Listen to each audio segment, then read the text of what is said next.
Well, happy Friday, everyone. Welcome to another live lawn care Q&A. My name is Ron Henry, and I am here to help answer your lawn care questions. Now, if this is the first time you're joining us, welcome. We're super happy to have you here.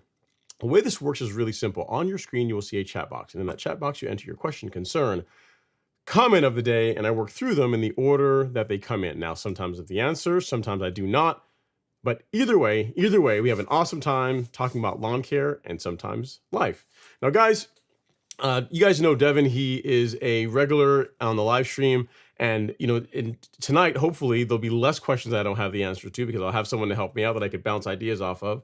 And he's taken some time out of his schedule to come hang out with us this evening. So if any of you guys have cool season friends, if they're not in the live stream yet, let them know that they can come join. We'll be here for a few hours, taking questions, showing some of the results that people have got going on in their lawn programs. We'll be showing off pictures of his lawn, some pictures of other lawns that folks sent in. So it should be a fun-filled evening. As always, we're coming to you live on YouTube as our primary platform, but you can also catch the live stream on Instagram, Meta, and Twitter, or X. They always change the names, right? So feel free to be part of the conversation. If you're on Instagram tonight, because we're going to have Devin on and it's going to be in interview mode, it wouldn't work if I had you guys connected in the main software. So just ask your questions here and I'll just bounce back and forth like I used to do in the past. So again, feel free to be part of the show. All right, so let's bring him in here. Let's move over to the scene for that and through the magic of technology. Let's see here. There we go. Devin. Hey man, what's going on, man? Hey, what's up, Ron? How you doing tonight? I am awesome. Awesome. Really looking forward to the show tonight. It's been a while since you've been on. So for anyone that doesn't know, I'll try and do an introduction here and try and do it justice. You are the green superintendent, or the superintendent, the course superintendent at the course at Flying Club, yeah, the club at Flying Horse. Yep, the club at Flying Horse, and it's a cool, very nice golf course out of Colorado Springs, I think you said. Yep. And yeah. So if you guys have questions about cool season turf grass or want tips, and especially this time of year when it's hot and we haven't been getting much rain, Devin's your guy. We got a lot of good questions in the live stream tonight. So he'll be showing off some pictures of some projects he's been working on and some other things as well. So should be a good time. All right, let's get into it. So Devin, you did your the lawn for the house that you moved into, you did I guess a top dressing this year, and you got like the renovation, like it's not really a full renovation, but you did like a top dressing to get it to where you wanted it, right? Yep, exactly. So yeah, I did a bunch of leveling work prior to sod and everything getting laid down, and then early spring, aerated a couple directions, verticutted handful of directions, and then a bunch of fertilizer, soil amendments while everything was opened up, a little bit of seed, and then did a pretty good top dressing job on it. Okay, cool. Nice. So some folks of that show folks that part of it. Actually, you know what? We'll make them wait. People are still coming in, so we'll show the process a little bit later in the show. Give us about 30 minutes or so, but we can get going here as far as questions. First up, we got Tillman Waters. He says, Ron, does your store have a liquid aerator for hard soil? So if you're talking about by liquid aeration, products that help break down thatch and help, I guess, loosen hard soil. Here's the thing, Tillman. I'm really not a huge fan of those products. I don't think they work as well as they are marketed to work personally.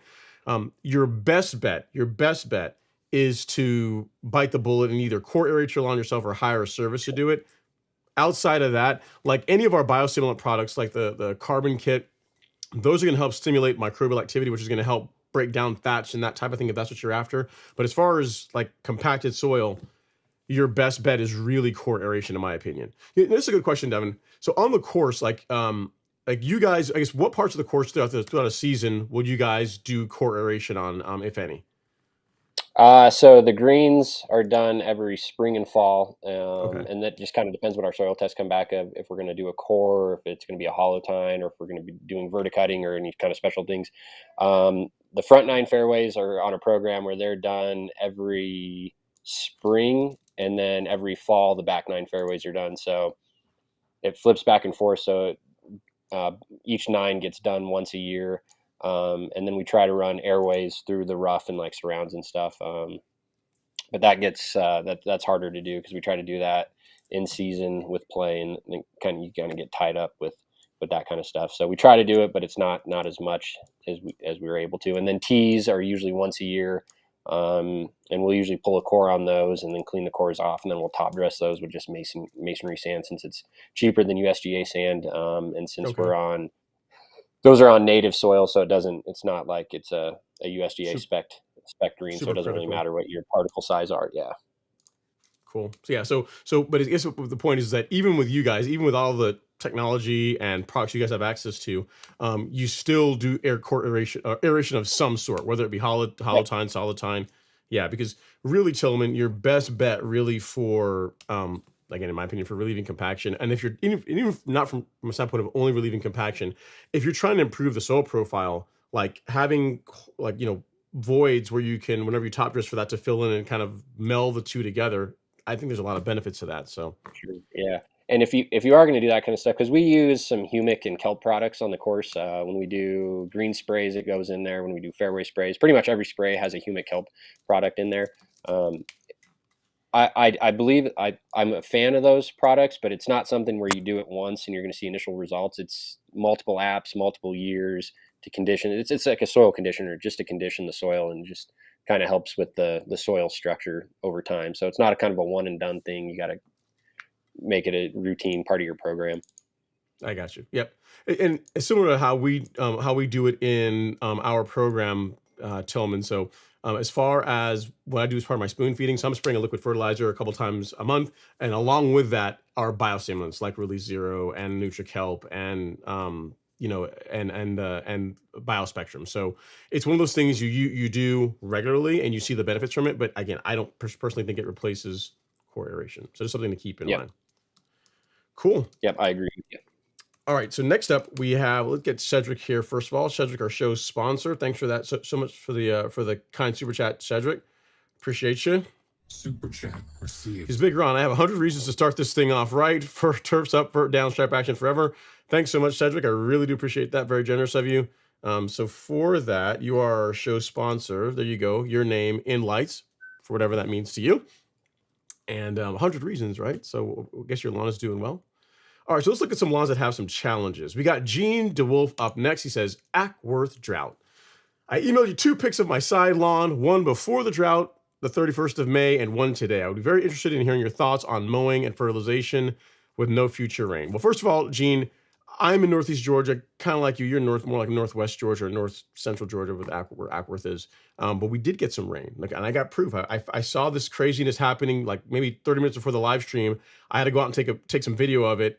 I was kind of confused at first, but this literally was less than an hour ago. You can see it was coming down pretty good. So hopefully whatever we got is heading your way and you guys get some of it. So rain is coming. And I think we also have some that's in the forecast, I think for tomorrow and Sunday. So hopefully that helps. Okay, to your picture. So picture 1 is how his lawn looked May 31st. So call it a month ago. We'll say that. So this is what you're working with. And overall, I mean, I think there's nothing wrong with that. It looks really nice. Color is great. I think most people will be very happy with a lawn like that. But then there was no rain. And then we moved from that to that. Yucky. Yeah, so you said, so we went from this a month ago to this today. And your question is, interested in your thoughts and fertilization, no future rain. So to me, looking at this, Gene, it looks like the lawn is just seeing some heat stress. Like, I'm not sure what kind of irrigation program you're running or how much water you're putting on it, but barring you doing like, you sprayed something that's causing this coloration, which I don't really think. It looks more like the lawn is just drying out, honestly. I'd say increase your irrigation. That will likely help some. Here's the thing to keep in mind. Irrigation, and Devin, you can feel free to chime in on this whenever you feel like. Like irrigation, I find works well as a supplement, but nothing really beats rainfall. You know what I mean? So to your point, we haven't had rain for 2+ weeks, maybe 3, coming up on 3. Not any measurable amounts until like just today.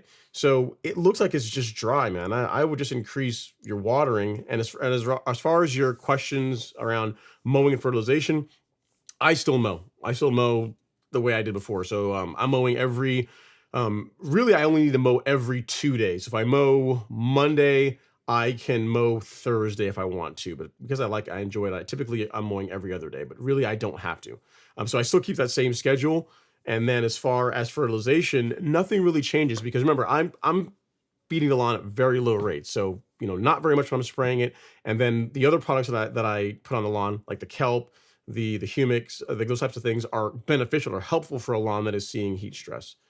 So I'm not sure, Devin. So a lawn that goes from that to that in a month, what would you say? Like what options or any other tips for them? Yeah, probably just irrigate more. Use a wetting agent to kind of help it through. I mean, that's kind of a great thing. So here in Colorado Springs, it's been like abnormally dry. We haven't had any measurable rain since the end of April, which is very weird for this location. And we've been in the high 80s, mid 90s every day for all of June. Wow. And at the course, it's pretty unfortunate. We have 2 wells that supply our water. We have a lower well that fills a lake, and we have a transfer line that we pump up to our main irrigation lake. And then we have a well at our top irrigation lake that we can also fill that. So we kind of keep our levels good. But our upper well, the motor is shot, and that well is, I think it's 1,300 feet. So it's pretty deep. So we have to have a company come in and remove all the pipe out of it. Then we have to have everything on order. New motor has to go in, new electrical has to go in, new pipe has to go back in before we can use that. And we're still about 3 weeks out. So right now we have areas on the course that look 10 times worse than that photo. We've had to cut back on water. We only run things at 50 or 75%, picking and choosing where we're using water. And we've had it's kind of same thing, send out things to membership that you might think it's dying, but it's just straw color. The turf's just going dormant because of lack of water. And once the well's fixed, or once we get rain and can get the proper amount of water, things will bounce back up. But we're about 2 weeks out before that upper well is going to be fixed. So we only have half of our irrigation water supply currently, unfortunately, in the hottest stretch and with no rain that we've had. So stuff like that, I wouldn't worry about it. If you irrigate a little bit more, use some wetting agents, or once you get some rainfall, I bet you within a week or so, it'll look like your first picture and everything will bounce back. Turf grass is pretty amazing how resilient it is. How you think it could just be completely gone, and then somehow it finds a way to green back up and look good again. Nice. Yep. So it looks like just conditions gene. So hopefully that helps as far as that goes. I know it's tough to see your lawn go from like gorgeous to less than gorgeous, but again, it's the thing is you got Bermuda too. So I mean, good luck killing it even when you want to. All right, next we have another question. This is a super chat. This is from Kenny Cadow. Super chat received. He's happy Friday, everyone. How much can the pH limit the spread of Bermuda, or I guess any grass in general? I know my pH is high at 7.2. It doesn't seem like the grass is filling in quickly. How much Magical can be put down at a time?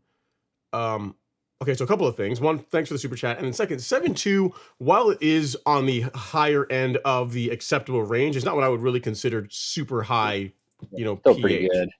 Yeah, it's not terrible. As far as it limiting the spread, I can't see. I mean, not really, Kenny. So what you tend to find is when you start getting your pH being more acidic, and also in your case, you're trending more alkaline. For more alkaline soils, what tends to happen is your micronutrient availability, so like iron and those types of nutrients, become less available. Meaning, even if you apply a granular fertilizer that has them, they are not easily accessible by the grass. That really shouldn't affect your spread. I mean, I know you're doing like a renovation project where you're doing your lawn from scratch. And remember, you're going to have some areas that are going to look fabulous, and you're going to have some areas that are going to take longer to grow in. So I don't think pH really is what's limiting you. If you want to put down more Magical, you can. There's not, I'm not sure how much you've been using, but you can, obviously for it comes to lime, to make for products that tend to move pH. Whenever I'm doing lime, I will do anywhere between 10 to 40 pounds per thousand. Like I find, 20 to 30 pounds per thousand is that sweet spot where you can put it down and still water it in and actually get it down in the soil. You're using a sulfur or sulfate type product to help lower it. I would aim for those same amounts. So Magical, great product. Another option, I mean, we don't carry it on the golf course lawn store, but another option is this. It's one from Earth Science. I don't know if it's as economical. It's probably close. They're probably about the same. You can also just get more Magical, or you could also try this, which I'll send you a link for here in the chat. Actually, it's on right now because it used to be more expensive than that. So get some of this stuff if you want, and you can put it down a bit heavier. So 25-pound bag, $26. That is actually cheaper than what we carry sell Magical for. So I mean, again, you're not buying it from us. I'd appreciate the business, but at the same time, I want your lawn to look really good, and do so in a way that's cost efficient. So while this is on sale, I would load up on it and go with something like this. So let me get you a link to where you can pick that up. And every time I do this, it's going to come off, but I can fix it. All right.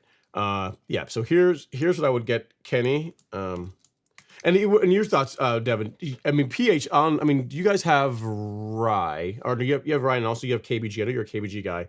Your pH having a impact on like a creeping grass being able to spread.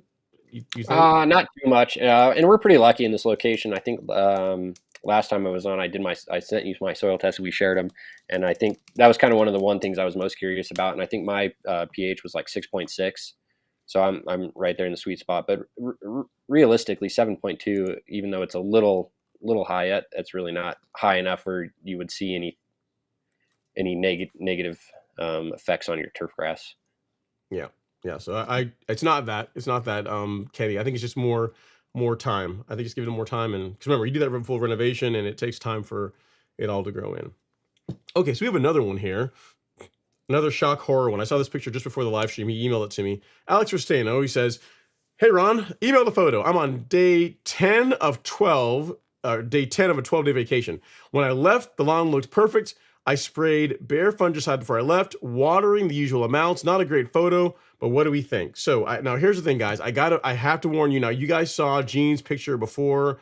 I mean, this is a little bit painful, but what Alex sent in here is, I guess put the kids away. Is what I'm trying to say. This is pretty nasty. So you said you sprayed fungicide before you left. Here's the thing. Looking at that, at first I would have said, maybe not enough water, but how concentrated that is, I don't know. I mean, it looks like you put something on the lawn that potentially caused some damage. Devin, I'm not sure what you're thinking seeing that.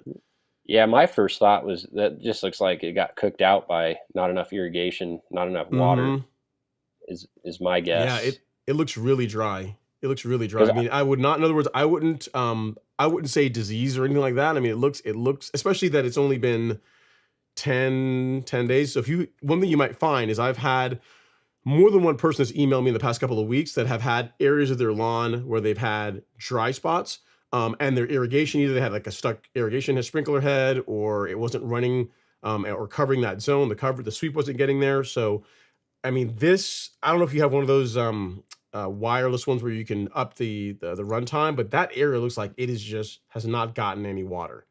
it just It looks looks, thirsty. Yeah, yeah, and it looks.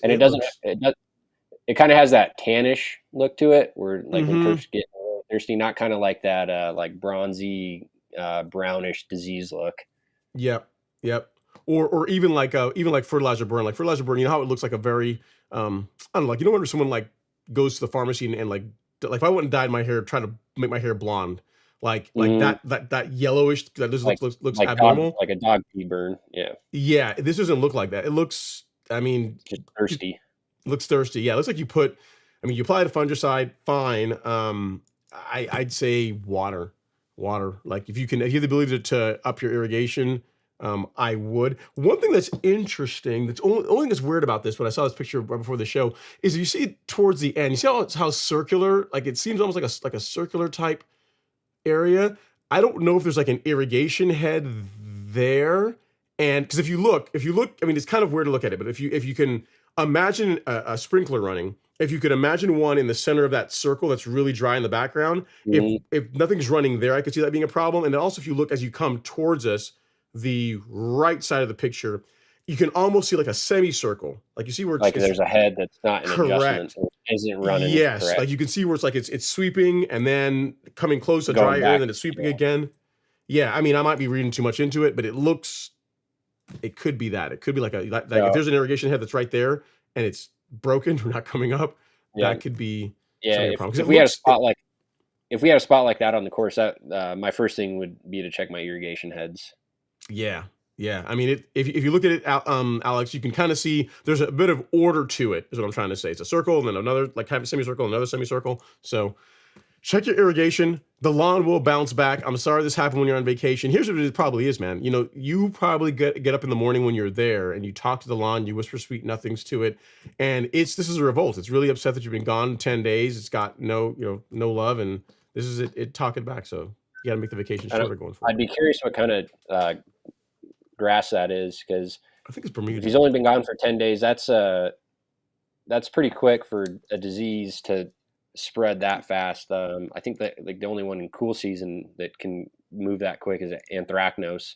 Not sure for warm season or if that's what he has, but I wouldn't believe that your disease would be that widespread in that short of a time, especially if no one's there mowing or moving disease around or anything. I think Alex is in North Carolina, so this is probably looks like Bermuda to me. So, yeah, I can't. I mean, in other words, I've never seen a Bermuda lawn, and I'm not saying, to your point, I'm not saying it can't happen, but I've never seen a Bermuda lawn get that, have that kind of a problem that quickly in the space Mm, of 10 days. That's really aggressive. yeah, So, to his point, he also put out a fungicide. So if you put that out, you water that in, even that should leaves it be. leaves even less towards the disease side. So. All right, well, man, sorry you're dealing with that. Hopefully, it bounces back soon. Put some water on it. Keep us posted, and we will, we'll report to everyone how your lawn recovers once you do get back. All right, so I have a question here, a couple questions from Instagram. Let's see here. So one is it okay to mow for 1 month in winter? I don't know what you mean by what you're going for with that question. And It depends on depends where where you you are. live. Like I mean, do you mow in the winter, or do you guys ever mow in the winter? I mean, yeah, not needed.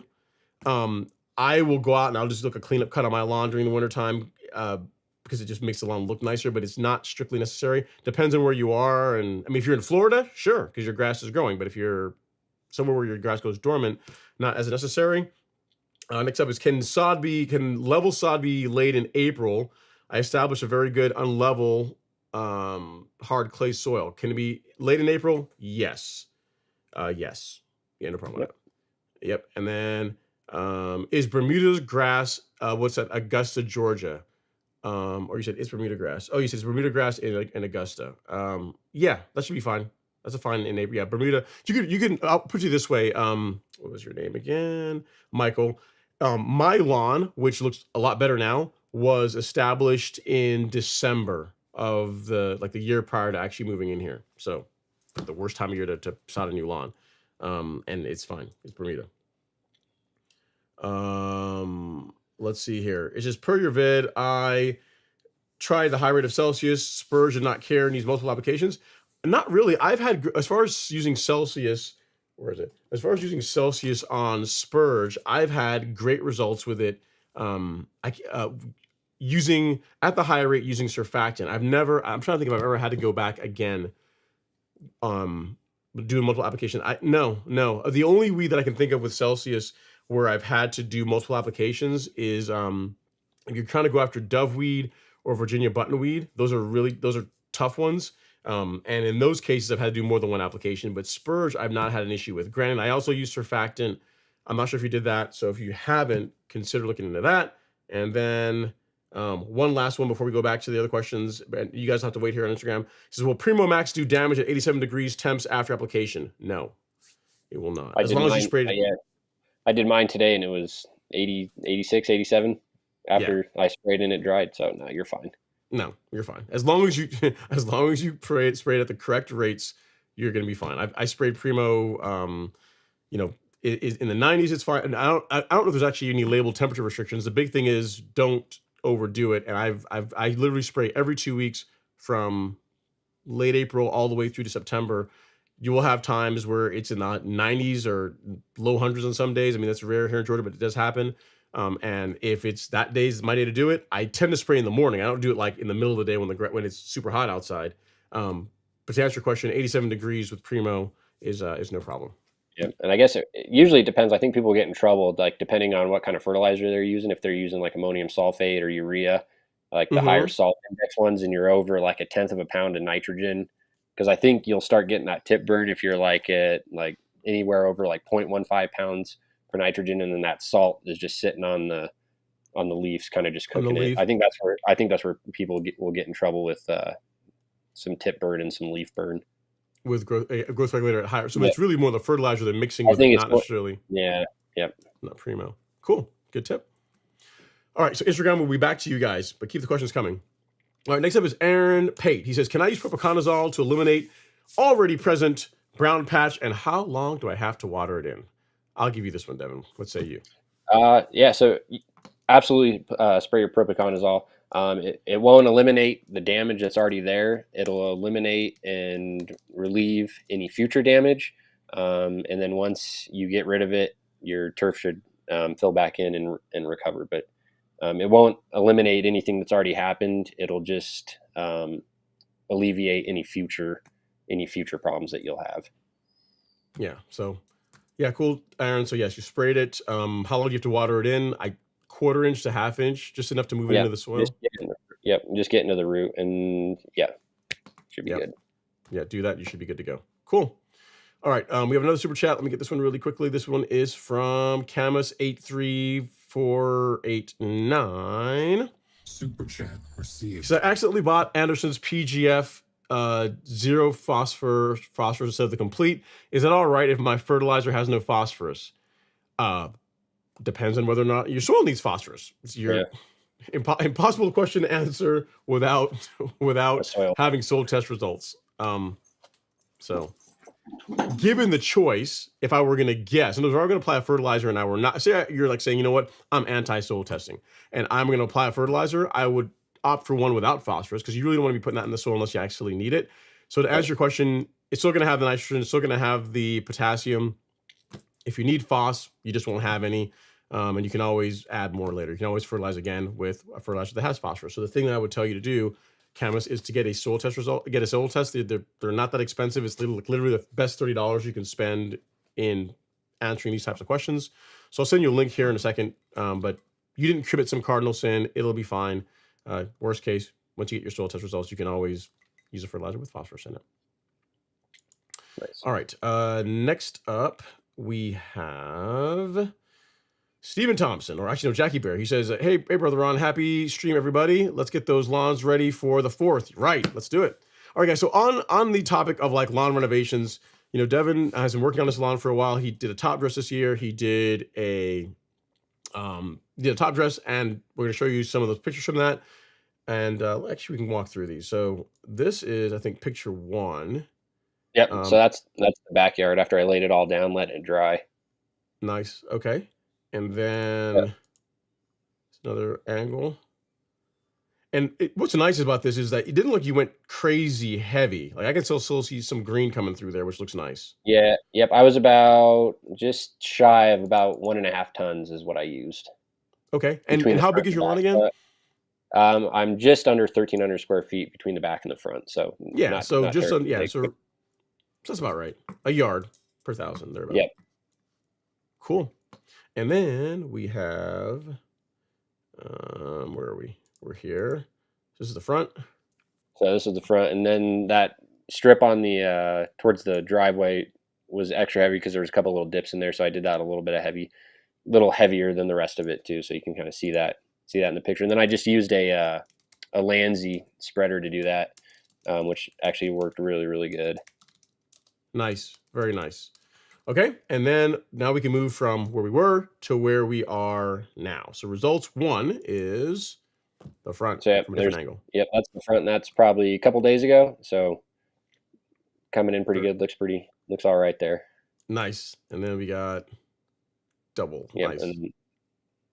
So yep, it's looking good. Even though we're in the seed head phase here too, so it's starting to the production of the seed head did stop. So now all the stalks are browning out. So no one else sees it except me, so I see that brown haze here and there, and it drives me insane. But no, I get it. Just the natural life cycle of the plant. You just gotta let it do its thing, and it'll go away with time. Have to deal with it. All right, and then finally we have another picture of the back lawn, different angle, but yeah, it overall looks great, man. Very, very cool. And I guess the time frame from the top dressing to those pictures we saw now, how long are we looking? A couple of months, or what are we looking at? So I did those at the end of, I think the end of March is when I did the top dressing, and then those pictures would have been like 3 weeks ago. Nice. So yeah, so it's had plenty of time to recover. And then, so you guys also know one of the most important things I also tell you guys about is, outside of a good nutrient program, mowing is like literally one of the most important things. And one of the most important aspects of having a great lawn and getting a good result when you mow is keeping your equipment sharp. So yep, Devin was kind enough to show us some of the fancy. Now, here's the thing. Whenever I have to get my mower ground, someone will come pick it up, or I have to take it out there, and I don't get to actually see the process. But he knows people. So he's this is a picture of his mower on the grinder running. Yep. So that's in our shop at my course. So our mechanic grinding it down for me. Nice. How long does it take, I mean, to go through and get it to freshen it up? Brett did that in, I don't know, 10 minutes. Nice. Yeah, so not really long. And then we got another picture of it here close up. So this looks like, what kind of the grind looks like it's behind like a glass, some kind of a glass. I mean, this is a nice one. I've seen some. Yep. This looks really nice. This unit you guys have here. So it's like a big unit. And then I don't know if you have the other picture on, but on the backside that folds down, and there's a lift table to move units in and out. And then the front side, it's big sliding doors that open up, and then there's a control box where you can set the real stone to wherever it needs to be. It's way complicated than I know. I just ask for stuff to be ground and tell them it's not sharp enough, and then they work their magic, and then all of a sudden everything they make it so. Yeah. They said, "You want sharp? We got you." Cool.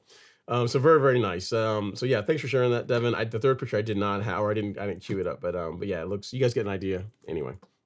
All right, so let's get into some more questions. Next up, we got Stephen Thompson. He says, happy Friday. Ron, I've been seeing signs of dollar spot and plan to throw down some propiconazole I have left from spraying brown patch earlier this year. Do I need to water it in for dollar spot? Dollar spot, I would rely on the leaf blade since it's a foliar disease, and then just run your regular irrigation cycle whenever you do your next one. Yeah. So great question, Stephen. So in that case, and the thing is, for the fungicides, like you read the label, they will specify that as far as, and there's that one. I think Fairy Ring is similar, Yep. but they'll specify whether or not you should let it dry, or whether you should water it in. So yeah. So there you go. Yeah, good idea to apply propiconazole, get ahead of it, and hoping for a speedy recovery. Next up, we got Dalvin Larry. He says, "Hey, Ron, what's going on, Dalvin? Hope you're doing well." And then next up, we got Jason Harrison. He says, "Evening, LSG." He says, "I was putting out some Essential G after a mow this afternoon. Neighbor made sure to comment about the special scent it has. Yeah, I mean, it smells. I mean, here's the thing. In the future, we're gonna see about doing something about that. So, I mean, it's not this season, but they're working on something to make that less of a thing, so it doesn't smell quite so much anymore. So, in time, not this year though. All right, next up we got Fresh Apples. He says we're almost at the start. We're past the start now. And then next up we have another point. He says my lawn is barely growing. I put down fertilizer and I have not mowed in about 5 days. 5 days. 5 days. Ooh, I don't know about that. Sounds like a lack of commitment. Because I'm not cutting anything off apart from the seed heads. Is that normal? Fresh.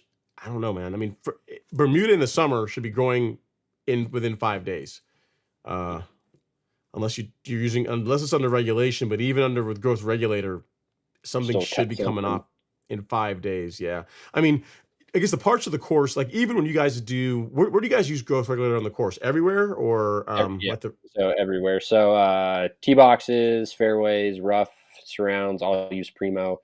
And then the greens have a combination of a handful of PGRs that we use on those. Okay. But even the rough, which is like, it's not supposed to be as manicured, how often do those get mowed?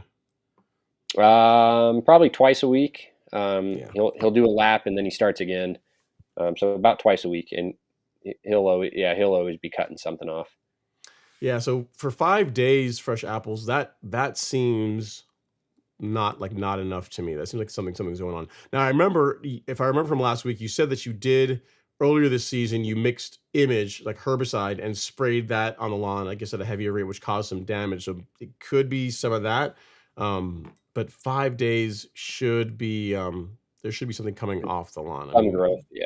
Yeah. Some growth. I mean, to your point, I mean, when I mow my lawn, like a lot of clippings don't come off. Like I can mow the entire back lawn, 8,000 square feet, and on a Greens Master 1600, like the basket, like the grass catcher doesn't even fill all the way up. So not a lot comes off when I mow, but there are clippings. You know what I mean? So which is kind of what you want. You don't want a lot of leaf coming off each time you cut the grass. Yeah. Okay. I mean, guys, gals, if you guys are enjoying this, I know we got 120 people here in the live stream, only 51 likes. So if you guys would not mind hitting that like button, would really appreciate it. Costs you absolutely nothing. It's a free way to support the channel. So if you can do that, I would really, really, really appreciate it. You guys should be here, man. I mean, I'm surprised the Alabama fans aren't in here. You got backup. It'd be just me. It'd be 2 against 1 tonight. You know what I mean? All right. I'm looking forward to the season. Yeah. I don't know. It's going to be interesting to see how good the team that he left is going to be. The coaching staff's going to be at being able to carry on what he did. So it'll be interesting. Yep. All right. Davin Larry says, I noticed in your new app video that the carbon kit is now 3 ounces per thousand instead of 2 ounces per thousand. Is this the result of the new fertilizer or something else? Also, is it still once per month app or a split application now? Yeah. So good question, Dalvin. The rates that you see on the Golf Course Lawn Store, those rates assume a person that is just getting into using biostimulants on their lawn and they want to apply it once a month, which you absolutely can do. The rates that I do in my shorts that you'll see assume that you're doing the same thing that I'm doing, which is a spoon feeding program, meaning you're going to be spraying your lawn every 2 weeks at low rates. The range for the products, so like the Release Zero, NutriKelp, Release 901C, the range is actually pretty broad. It's between 2 ounces per thousand and 7 ounces per thousand. 3 ounces per thousand. I mean, 2 ounces per thousand is what I tell folks that are, if you just want to put out a biostimulant, and if you're only going to do it once a month, that would be fine. I spray every 2 weeks, and I'm spraying at 3 ounces per thousand. So from the time that video was made, which is in 2021, I think. I forget how long it is at this point. To now, I have gone up 1 ounce, but that's still on the low end. Remember, it's 2 ounces to 7 ounces, and I'm still on the low end. So if you want to mix yours at 2 ounces per thousand, get a little bit more coverage, you can absolutely do that. You're not going to really hurt anything because again, you are on the lower side of the range. So yeah. Nice. And I was gonna say, mine's probably a little bit different, but I do my carbon kit is at 2. I actually did it today. 901C is at 2 ounces, and then the Bio-kelp's at 2 ounces, and that's every other week. And then the off week, I have another cocktail of some other stuff that I use. So they kind of play with each other in conjunction with one another, which is kind of fun. Nice. So you guys, you see that? So here's the thing. Now, I mean, probably other than me, because I mean, I will tell you guys what I'm doing. But you see how like people that are really competitive in their lawns are. They'll be like, yeah, this is what I use. But there's also this special cocktail of stuff that I can't really, I can't share all that good to let you guys know everything I'm doing. So that's good. Well played, sir. All right. So hope that helps clear it up, Dalvin. If you want to do 2 ounces per thousand, you can. You want to do 3 ounces per thousand, you can. Once per month is better than not doing it at all. I spray every 2 weeks because it coincides with my Primo Max growth regulator apps. So that's why I also throw the carbon kit in there as well with it. All right. Next up, we got Steven Jones. He says, "Hey everyone, thinking of doing iron cutter or Tahoma 31. Thoughts, everyone?" I have to see what everyone says. I mean, Tahoma 31, I think is gorgeous. Iron cutter is like the new kid on the block, and some people are saying nice things about it, but I've not ever seen it in person myself, or I've never seen pictures outside of like the test cases for it. So I don't know. You guys don't have Bermuda in Colorado. No, yeah, too cold in the winters. It wouldn't make it. Yeah, so I don't know, Steven. You can't really go wrong with either one of them. It's Bermuda, so you can't really. I think either one you'll be happy with. All right, next up is Timothy Wolf. He says, "Hey Ron, happy Friday, y'all. Is 100-degree temperatures too hot to put down Primo Max? I have without issue. I spray at low rates. I respect the label. I don't really have problems with doing that. To Devin's point, it sounds like if you're mixing fertilizer with it, that you'd want to be careful with, but Primo in itself shouldn't."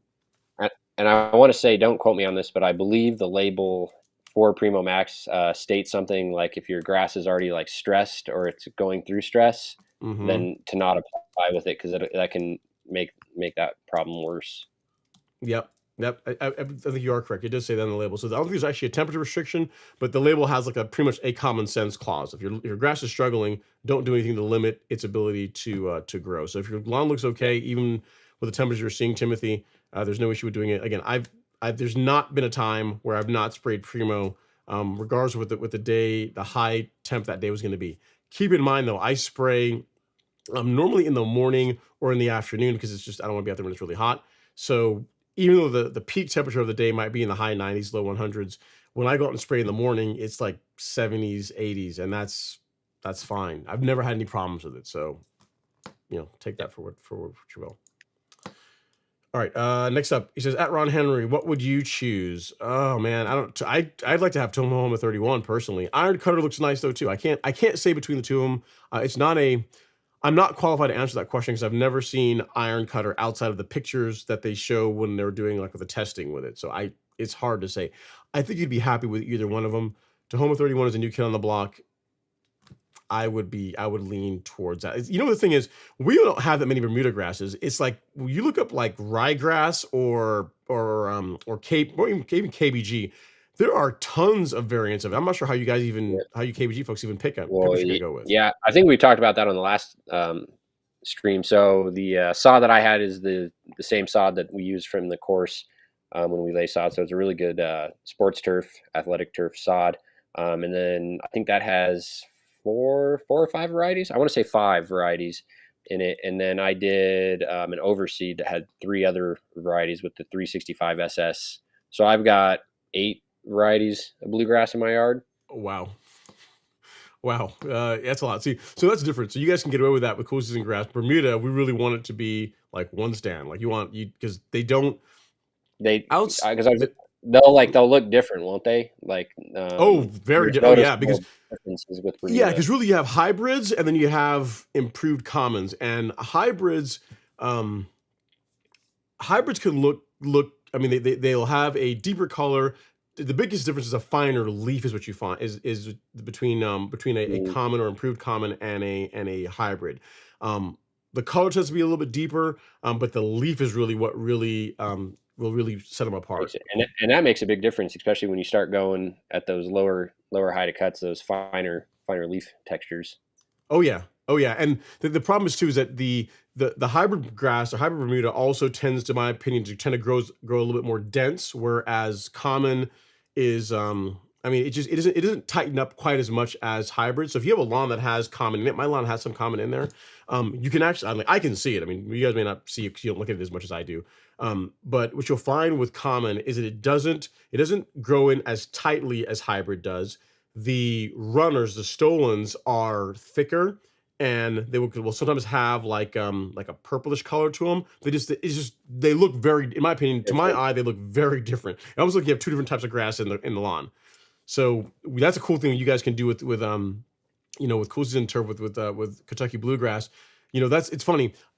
Folks will often email me and they'll say, "Hey, I got like a bare spot in my lawn," or they'll look at my leveling videos or my fixing a bare spot in my lawn. They'll say, "Well, how come you didn't put seed down?" I'm like, we're not like you guys. We can't just put seed down. Well, it'll ruin it. You can't get rid of it if you do. Whereas for cool season grass, that's a strategy, right? You guys can do seed, and it's all kind of blends and looks nice together. So Yeah. So sorry I don't have an answer for you, Steven.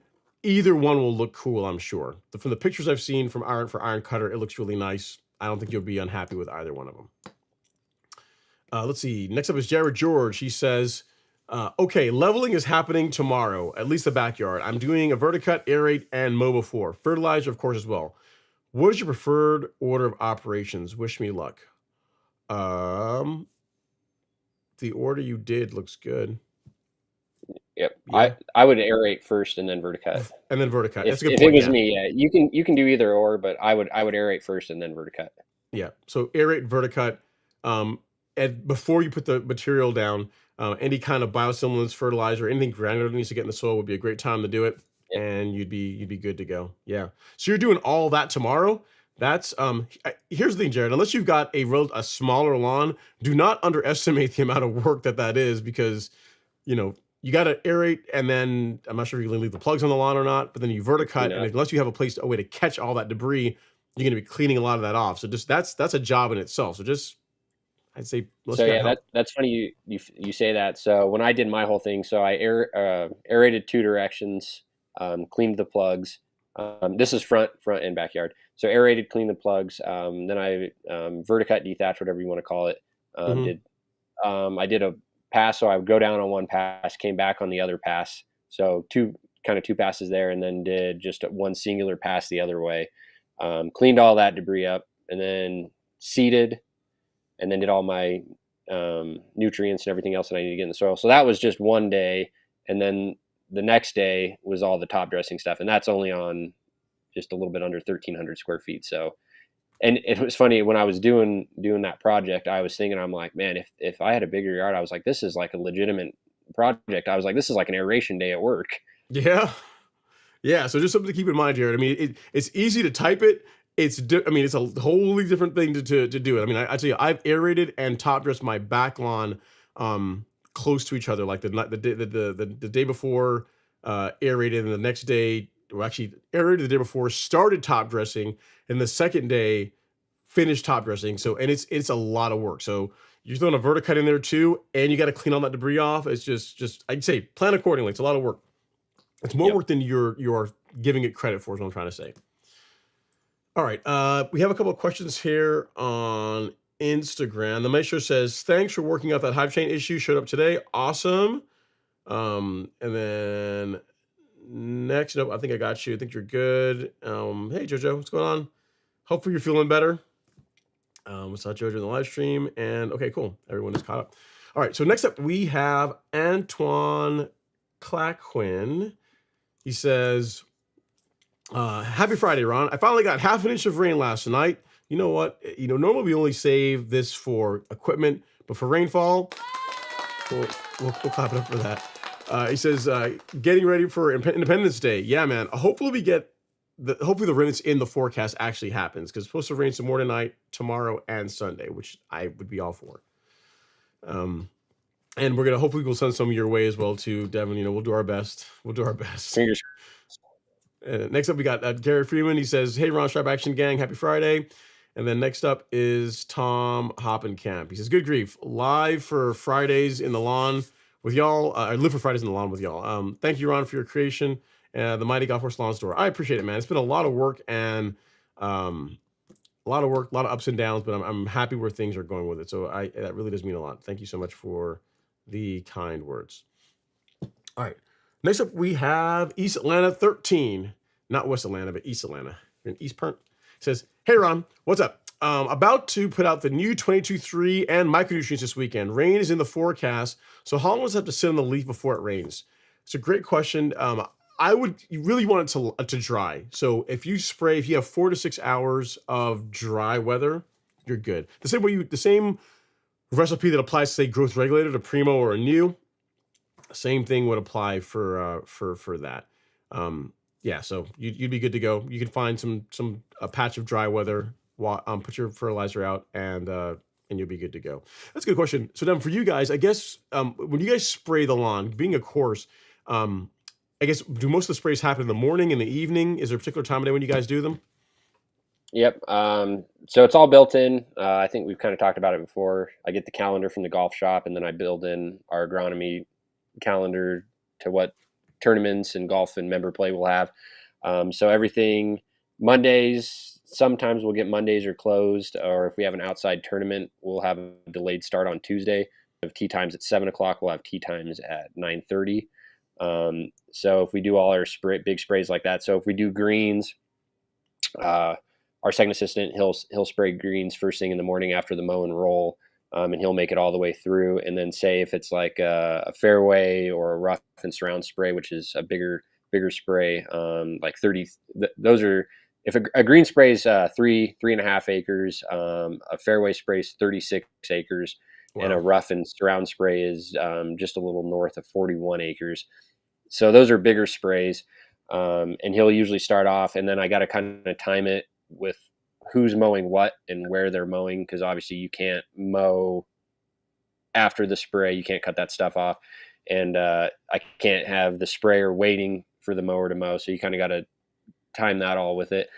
So he'll, depending on where we're going, he'll either start at some point on the course and he'll go as far as he can. And then we'll try to time it on the next day. We have a men's tournament on Wednesdays, and they do a reverse shotgun. So they'll go 15 through 18, and then they'll start one forward.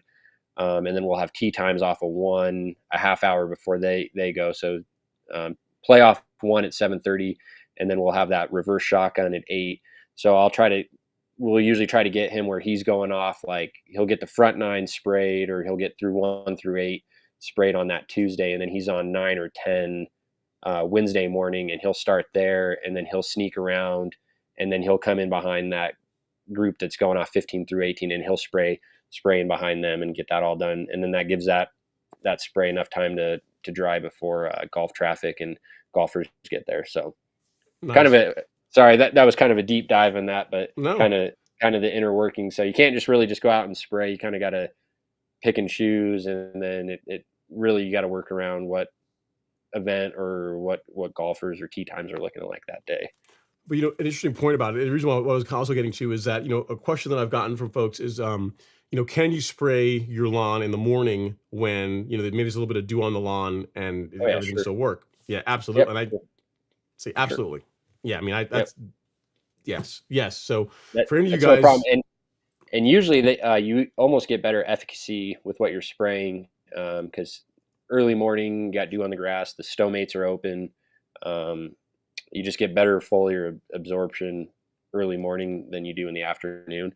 So yeah, there's no problem. You can do either or. It just depends on when you are able to do it. Right. But there's no negative to spraying in the morning, a little bit of dew on the lawn, no issue. As long as there's not water or precipitation. Standing water, yeah. Yep. Then you're good to go. So hope that helps East Atlanta. If you get up early in the tomorrow morning and there's a little bit of dew on the lawn, or just early in the morning when there's naturally some moisture, feel free to go out and spray. Again, there's also some advantages too. If you're using a backpack sprayer, it's really easy to ensure that you're making your passes nice and straight because you can see where you just walked. So like 90% of the times when I spray my lawn, it's in the early morning when there's still dew on the lawn. The only time it happens in the afternoon is if something happens where I have some other commitment, I can't get out early in the morning to do it. But for the most part, it's always in the morning. So and that's like, I think I was talking to you about that before the live stream started. So I sprayed today. So I do my sprays on Friday afternoons because we leave work at lunch on Fridays. So that's when I come home and do my big lawn days. And obviously you don't have any dew on in the afternoons. So I'll use the glisten of the spray to see where my previous pass was. I got you. Which is kind of a little cheat to use. Another tip. Yep. Nice. All right. Vahid Navi is up next. Says, happy Friday. I want to know why some soil after several days of rain and I want to know why some soil after several days of rain and some days the wind gets so much harder. I don't know. You mean why some days it rains, why it's windier, and some days I'm not sure I understand the question. What do you maybe is he saying like after it rains and then he gets wind, the soil dries out? It could just be the soil type, maybe. Could have like a clay type soil, or I guess it'd be probably more a sandy type soil. If it rains and then gets windy, it dries out quicker, would be my guess. Yeah. So yeah, if you had clay type, it would stay wet longer, and if it's a soil or a sandy type, it would dry out quicker with wind. Yeah. So it's just your soil type, Vahid. Not a whole lot you could really do about it. Next up, we have Humpty Hump PGA. Says, I just put down Bio-advanced fungicide to combat some dollar spot and brown patch during this humid spell in Georgia. I put down on spreader setting 4 preventative, and 5 days later, the entire lawn is brown. Here's the thing. I don't know that product, and you guys mentioned it to me enough. I should actually look it up. I don't know what fungicides are in it. I imagine it's probably Zoxystrobin or something. But if you applied it and you watered it in after application and you applied it at the correct rates, you shouldn't see discoloration. I guess that's a good point. I mean, I guess what experience do you have, Devin, or have you ever seen? I say with fungicide over applications, could that potentially cause the kind of damage that he's talking about? Maybe. Or the thing that I would think of, like, also I'm not very familiar with the Bio-advanced fungicide. He could have caught the disease pressure. He caught it too late, and even though he sprayed, the damage had already been done to the plant. And then afterwards, he was just seeing what the fungus had already done. Yeah. So it's because remember, guys, the thing with fungicide is great for preventing a problem, and also if you are dealing with an existing outbreak, it'll prevent it from getting worse. But then you have to kind of let things run its course. You know what I mean? Yeah, it's still whatever damage has already been done it's already done. You can't reverse that. It's just stopping it before anything else can happen. Yeah. Which is why I'm a big fan of preventative fungicide apps. Like, it's better prevent it than, like, you guys don't wait to see disease on the greens before you put a fungicide out, right? I wouldn't think you guys. No. So yeah, when we start spraying, we kind of talked about that too before. We have a handful of fungicides that we use preventative, that we use every other week. Every green spray has a fungicide in, and then kind of same here at the house. I do the rates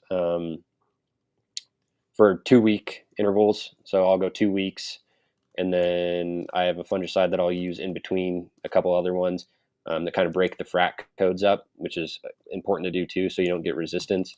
So you make sure you're rotating fungicide. So I'll do one that'll go for 2 weeks, and then I'll do another one that goes for 2 weeks, and then I'll use another one for 2 weeks, and then once that goes through, and then I'll start with that first one again.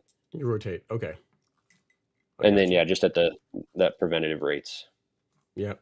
So, sorry dealing with that, Humpty Hump, but it should get better. Just give it, give it time. All right, Utah, you ought to get to me, says, finally ordered growth regulator. What is the best time of day to apply? Morning, I mean, morning is when I tend to do it. Yeah, whenever you Yeah, have time, whenever. Yeah, whenever you have time. But yeah, morning as long as morning it's is not going to typically when I rain. do it.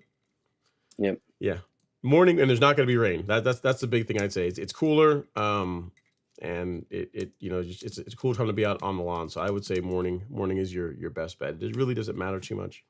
Morning Yep. is a good time.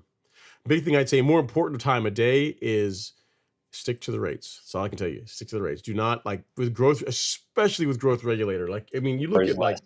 Primo. No, this is too much. Yeah, well, let me see. This is even too much in here now that I can show you. So, like, you wouldn't think that at the half rate for Primo, you wouldn't think that that little bit of there, which is not in focus, but that's like half an ounce. You wouldn't think that that would be the correct amount of this product for 4,000 square feet of Bermuda grass if you're doing it at the half rate. But it is like, that's all you need, really. So when the first time you spray it, you apply it, you can look at it and you'll be like, there's no way that little bit amount can make a difference, but it doesn't take much. And the Yep. biggest problem that people get into with growth regulator isn't the time of day when they spray it, it's the rates. So respect the rates. You can work your So way up. Yeah. Yep, Go and ahead. I do the same thing. So for bluegrass on my yard, the rate's 0.6 ounces is the full rate. I half that, so Mm-hmm. every other week I spray it, so 0.3 ounces, and it comes out that's 13.2 milliliters is all Mm-hmm. I use between my front and backyard. So 13.2 milliliters for my one tank that I mix up. So it less is more. Yeah, less is more. You don't have to. It really doesn't take much. The big thing is, the way to think about this, Utah, is that, or how I think about it, and maybe it's a bad analogy, but I think of like growth regulator Primo almost like taking a vitamin, right? Like if you knew that you're trying to get like the benefits of taking a multivitamin or whatever, like you wouldn't go and take a ton of it all in one day because you're not going to get the benefits. Like your body will get rid of it, it can cause problems. But really, it's one of those things that you do it regularly at regular intervals, and then you get the benefits. Which is why with growth regulator, I find that it works better to introduce it to the plant earlier in the season and just kind of maintain that. It's just something you just do. You're not saying, oh, Yep. it's hot, it's the grass is growing faster, no, I'm gonna use growth regulator. You can do that, but I don't think it's as effective, or you can run into more problems that way. Yep. And I started doing so. Yeah, once you start regular mowing and you're mowing regular, everything's greened up. And then, like for mine, for example, because it was a brand new um, lawn, I think it was sodded in September. So sodded in September, went dormant end of October, woke back up early April. So it's still pretty new into its life.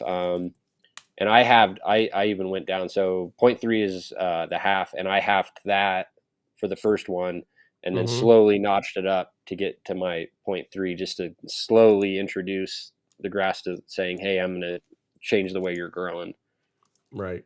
Yep. So just take your time with it. All right. Next up is Colin. C-Pimps is in the house. He says, "What's up, Ron? Hope your Friday's been well. Tuning in for some great turf talk. My neighbors are loving my new sod in the front lawn, and I think they're a tad bit jealous." Hey, man. Nice. I mean, here's the thing, though, Colin. You put a lot of work into that. I mean, they may want the look, but do they want the work that goes with the look? You know what I mean? It's not. People don't realize the lawn game isn't easy, man. It's not easy trying to stand out. But I get it, man. You've definitely put a lot of work in. Keep going. It's only going to get better the more consistent you are. And you said, is applying on the dew okay? It is more than okay. It's perfect. No problem at all with doing that, Utah. Get compliments almost every day. Nice. Nice. All right. Next up, we got Steve. He says, will the Celsius certainty combination, let me get this up here, it's a good question. He says, will the Celsius certainty combination burn Bermuda grass this time of year? No, it will not. And by this time of year, you mean with temperatures in the 90s? Nope. There's no issue with that. Again, as long as you stick to the label rates. What recommendations do you suggest within a 4-gallon backpack sprayer? I think I may have mixed a little strong and burned my lawn. Okay, yeah. So the high rate for Celsius, which again is really, I don't like to recommend that really for blanket sprays, unless you've got a lawn that's covered up in weeds, which your lawn that's unlikely to be that case. So if you're spot spraying, let's say you're spot spraying 4,000 square feet, that would be a lot, but let's say you were doing that, and I'll just use that because it makes the math easier. You could use on the measuring cup, there is a marking, the third one on the right column is marked 0.45. That is the high rate for Celsius for 4,000 square feet. So you would take 0.45, mix that with 4 gallons of water, and spray that, or you spot spray that on 4,000 square feet. If you've got a smaller lawn, the second rate is half that is 0.226. Or the half rate is 0.226. You could also do that over 4,000 square feet if you're looking to do a blanket spray. So it really depends on what you're trying to control, Steve. The thing that you can get into trouble with Celsius uncertainty is not the herbicides themselves. If you are a little bit too liberal with surfactant, that can cause you to get some yellowing, whereas otherwise you would not with these herbicides. So I'm a huge fan of them. Intensifies it.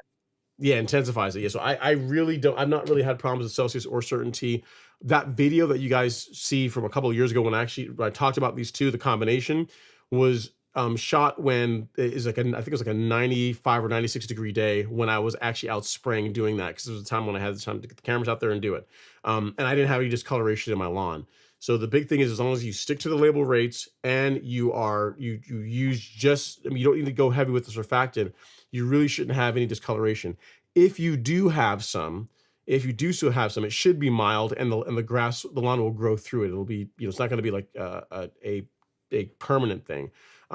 All of this, however, is predicated on that you stuck to the label rates. If you mix it at 2-3 times the rate, then all bets are off. You know what I mean? But so as long as you stick to the rates, you should be just fine. So to answer your question, there's no problem with spraying Celsius uncertainty this time of year if you stick to the label rates and you are sparing with how much surfactant you use. That's the only thing I would say that could get you in trouble. All right, LG saying, good grief, man. Are you talking about his lawn? Yeah, it is pretty nice. I gotta admit, man. It looks pretty, it's that is one thing, man, with cool season grass, you guys get color like it's like a cheat code. It's not even fair. Not even fair. All right. Terrence says that green, too bad. That is green. Too bad mine is brown. It's going around this time of year, man. It's bad. It's not great. It's funny. We have another viewer here. I think he's in the live stream, Greg. So I'll wait for his question to come before I show his pictures. But the big thing, guys, without proper irrigation or rainfall, your lawn is going to dry out and it's going to lose its color. So it is challenging without rain to keep your lawn looking, really, really great this time of year. But we have a couple of examples. You look at like Chantel, I think she's in Florida, and this is a lawn that looks fabulous. But you know what? She's in Florida, and I'm pretty sure they get I mean, they're always rains in Florida. They get a lot of rain, right? Or they get more rain than we do in Georgia anyway. And I think that's St. Augustine, and that looks gorgeous. Great looking grass. Great looking sand and turf grass. So water really does make a big difference. All right, Gary Freeman says it's raining now again. Much needed. Is it raining outside? I don't have a window open, so I can't see, but I hope so. Hope in my area too, Gary. All right, next up is Tom. He says, I leveled 2 weeks ago, and after so much sand, do y'all have the urge to just dump Essential G or Carbon Pro G the next time up? I sure do. I mean, I guess you can put out a Bio-stimulant if you want. Yeah, I was gonna say, I when I had everything opened up with my aeration hole, I dumped my Essential G then and put the sand on top of it. Yeah. So the thing I'd say, Tom, before top dressing would be great, but I mean, even afterwards, that's fine too. That would work. And I think I mentioned that too. I had mixed my sand too with the carbonized PN, and that stuff was pretty awesome. Nice. Yeah, it's funny. I spoke to Miramichi about that, as far as offering a blend of that, like say doing like a carbonized PN sand mix already together. And the while it sounds like a great idea, you would not, well, you probably can't imagine like how expensive it would be to ship sand, because sand's really heavy, around the country. The logistics of it. Yeah, the logistics are the problem. So it's but to your point, if I could have like if I could like snap my fingers and get any top dressing mix I want, I would have USGA sand mixed with carbonized PN. Second to that would be exactly what you did, but you did it manually, right? Yeah. Second to that is what Supersod offers, which is pretty close. It's USGA sand and their own compost. It's a great compost. I don't like it quite as much as carbonized PN, but it's still a quality product. So nice. That would be good too. All right, next up is Mike B. He says, how often are you putting down pre-emergence? So this depends, Mike. So for me, I do pre-emergent twice per year. I do it in the early spring and then in the fall. So the most accurate answer is before the average soil temps in the springtime are in the mid 50s, trending warmer. I get my pre-emergent down, and then in the fall, when soil temperatures are in the low 70s, trending cooler, I get my pre-emergent out, because what I'm trying to prevent in the spring are your crabgrass, spurge, a lot of the weeds that are just a pain to deal with in the springtime. And then in the fall, the thing that I really try to keep out of my lawn is Poa annua. And in the getting a pre-emergent out in the fall is really important to do that, and you want to get that done before Poa begins to germinate. For cool season folks, like you guys, you really want to do that unless you're like doing a seeding project, because you guys don't really have an easy way to get rid of Poa once it's in your lawn, especially if you have Kentucky bluegrass. Like there's a herbicide that is really like newly reformulated Velocity PM, but for most people this is kind of expensive. Like it's this one little pint does over 7 acres, and for Kentucky bluegrass you have to be careful because there's only certain cultivars will tolerate this. Like Dev, I can't imagine Devin putting this on his lawn because you got like 8 cultivars in there. Yeah, you wouldn't. When you have Poa, it's almost, if you see it, it's better to plug it out and just manually remove it. Yeah. So especially if you got Kentucky bluegrass, you got rye or fescue or creeping bent grass. This would work, but for KBG, you're really rolling the dice, and most of you guys are like how his lawn. It's a blend. You don't have just like only ryegrass or only so you have only fescue. Go ahead. And if I was going to say, if you're lucky and have only ryegrass, you can use ProGrass from Bayer, but it is a lot of money. Yeah, it's a lot. They're all expensive. I mean, the thing that I say is that they are.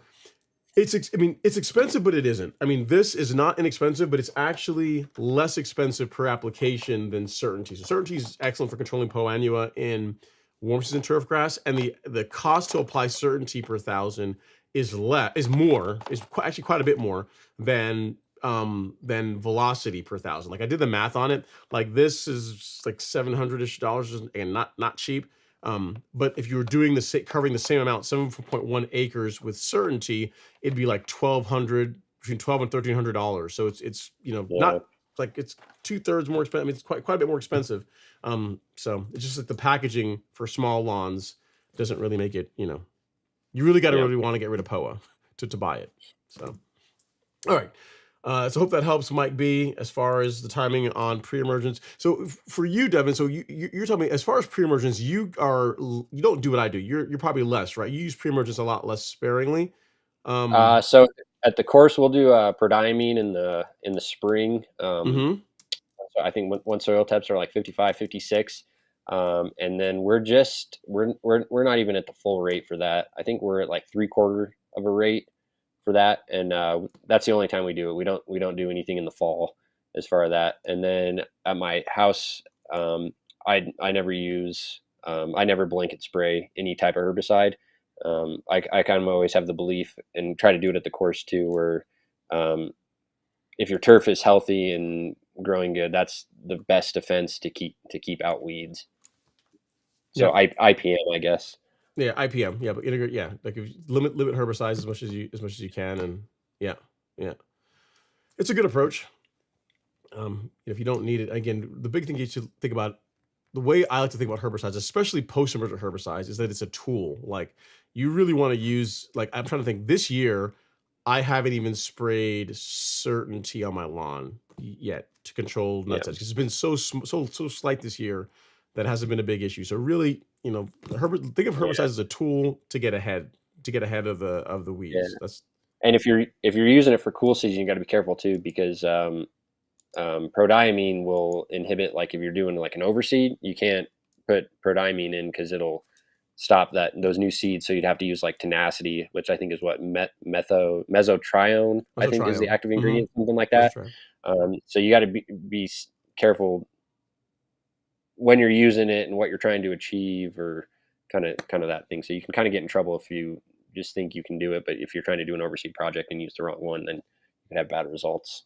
Yeah, and that's a good point. So for cool season folks, given you guys tend to overseed a lot more, especially in the fall, when it seems like you guys tend to do that more often. Yeah, prodiamine in the fall is not a great choice. Kind of have to pick what's important to you. Romulo says, "Did your course have a military discount?" We're not really set up for that.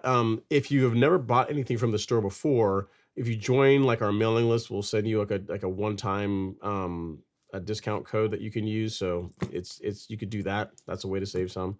The Golf Course Lawn Academy kind of has a way to pay for itself though, because if you join the course, you also get you get a discount on Miramichi products, which if you're using them regularly over time, you pretty much get it for free. Again, the best part about the course, outside of the training, which I think is really good, is the private Facebook group. Like the guys and girls in there are really, really cool. It's like a lot of smart people like that are really really passionate about their lawns and help each other out. So I think it's really worth it, even without a discount. But if you want one, go and sign up for the mailing list, and you might be able to do it that way. All right, Brandon Moon is up next. He says, "Hey Ron, I couldn't find your email. Would like to send you some pictures and get your opinion on some spots." Yeah, it's ron@golfcourselawn.com, Brandon. So ron@golfcourselawn.com if you want to send them there. The only ask I have, if you want to try and get your pictures on the show, is send them in landscape, not portrait. So turn your phone sideways, not like this, because it makes it easier for it to show up for me to post them. But yeah, if you send pictures, I'll try to do my best to try and get them on the show. All right. Next up, we have Joe Cox. He says, "Hello, Ron. Hope all is well. Been doing military training for the past 2 weeks. I'm afraid of how my Bermuda lawn looks. Any thoughts on an overgrown lawn?" I mean, not real. I mean, if you just bring it back down slowly, I mean, yeah, just got to mow it. Yeah. I mean, there's not really a whole lot to it. I mean, if with Bermuda, your choices are you can step it down slowly over time, or you can do a reset and have it look ugly for a couple of weeks and then it will grow back in. It's really, really your call, Joe. But just resume your mowing is what I would say. And if you want to keep the color, whatever height you're at, just don't violate that 1/3 rule. So if you're at like an inch and now it's 2 inches, just maybe maintain it at an inch and 3/4 for the first couple of weeks, and slowly work your way back down if you want to maintain the color while you do it. All right, next up is Claude. He says, "Good evening, everyone. Can Primo Max and a new EZ thicken up a cool season lawn as well?" Yes, absolutely. Yeah. Yep. So what experiences do you have with the new Devin? I use it, been using it this season, love the results I'm getting with it, but you also are familiar with it as well too, I think, right? Yep. I haven't used it personally, but we use it up at the North Course, and the superintendent up there says he loves it. He says it's really, really good product. Yeah, it's the cool thing about a new Claude is, especially if you have common Bermuda and a hybrid Bermuda lawn, so you have a blended lawn, it does a really nice job regulating both types of grass. Whereas with Primo's an excellent product. Primo will last a bit longer than a new does as far as regulation goes, but it doesn't regulate, say, common and hybrid Bermuda quite so well, because the rates for them are quite different. So mixing them together, which is what I showed in that video, mixing Primo and a new works really well for masking or hiding common Bermuda in a hybrid Bermuda lawn. It makes them grow on more evenly, which makes it not stick out as much. So Nice. But yes, you can use it on cool season lawn if that's what your question is. No problem at all with that. All right, so we have a super chat, another one. This one is Lance F. Okay, here we go. I think this is going to be one I'm going to throw to Devin. Thanks so much, Lance. Super chat received. What are the benefits of aerating and verticutting on cool season turfs, and when should they be done? When should one be done over the other? Thank you. Both you guys are the best.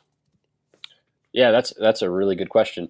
So the benefits of aerating, obviously you're opening up the canopy, you're getting holes down in the soil for water, air, nutrients to get down into the soil, into the root zone. Verticutting, you're removing that thatch layer. So same thing, you're kind of thinning out, you're cutting runners and stolons, removing old dead plant material, older mature leaves that aren't growing as good as younger leaves should. So you're kind of thinning that out. And same thing, you're just making room for nutrients and air and water to get further down into your soil profile. And then as far as when you want to do them, it's probably overkill, but this is what I do. This is what we do at the course, and this is what I do on my yard. In the spring, I will aerate, and I will also dethatch or verticut, whatever you want to call it. Both multiple directions, depending on what I'm doing. And then midsummer, I'll do a verticut or a dethatch just to kind of clean things up, pull some junk out, kind of let the turf get a breath of fresh air halfway through the year. And then in the fall, I'll aerate, and then I'll verticut, dethatch again, and I'll do both of those again. So both spring and fall, just the verticut in the summer. I am going to get a thing where I can do some solid tining in the summertime, and I'll coordinate that with my summertime dethatch. So Nice. which is And as probably far overkill than most people need, but it's the best agronomy practice, I guess, in my opinion. Nice. And as far as how aggressive, so would you say, as far as how aggressive you are, say mid-season, compared to like the bookends, compared to like spring and fall, that verticut that's happened, say in the later spring, early summertime, like how aggressive is that? Yeah, so certainly not as aggressive as the spring and fall. The spring is by far the most aggressive. It's coming out of winter. Really want to kind of wake things up, get stuff stirring. I would say the spring one, or not the spring one, the summer one, I'm just trying to get down. I'm not going down into the soil. I'm just trying to lightly remove. It's just a light, think of it like a light rake. You're just combing through the grass just to pull out any dead material that the turf has built up during the course of the halfway through the growing season. And then kind of same thing in the spring. Maybe a little more aggressive than the summer one, but not quite as much as the spring one. Kind of do a reset and let stuff get some breath of fresh air before it kind of goes into its dormancy. Nice. Okay.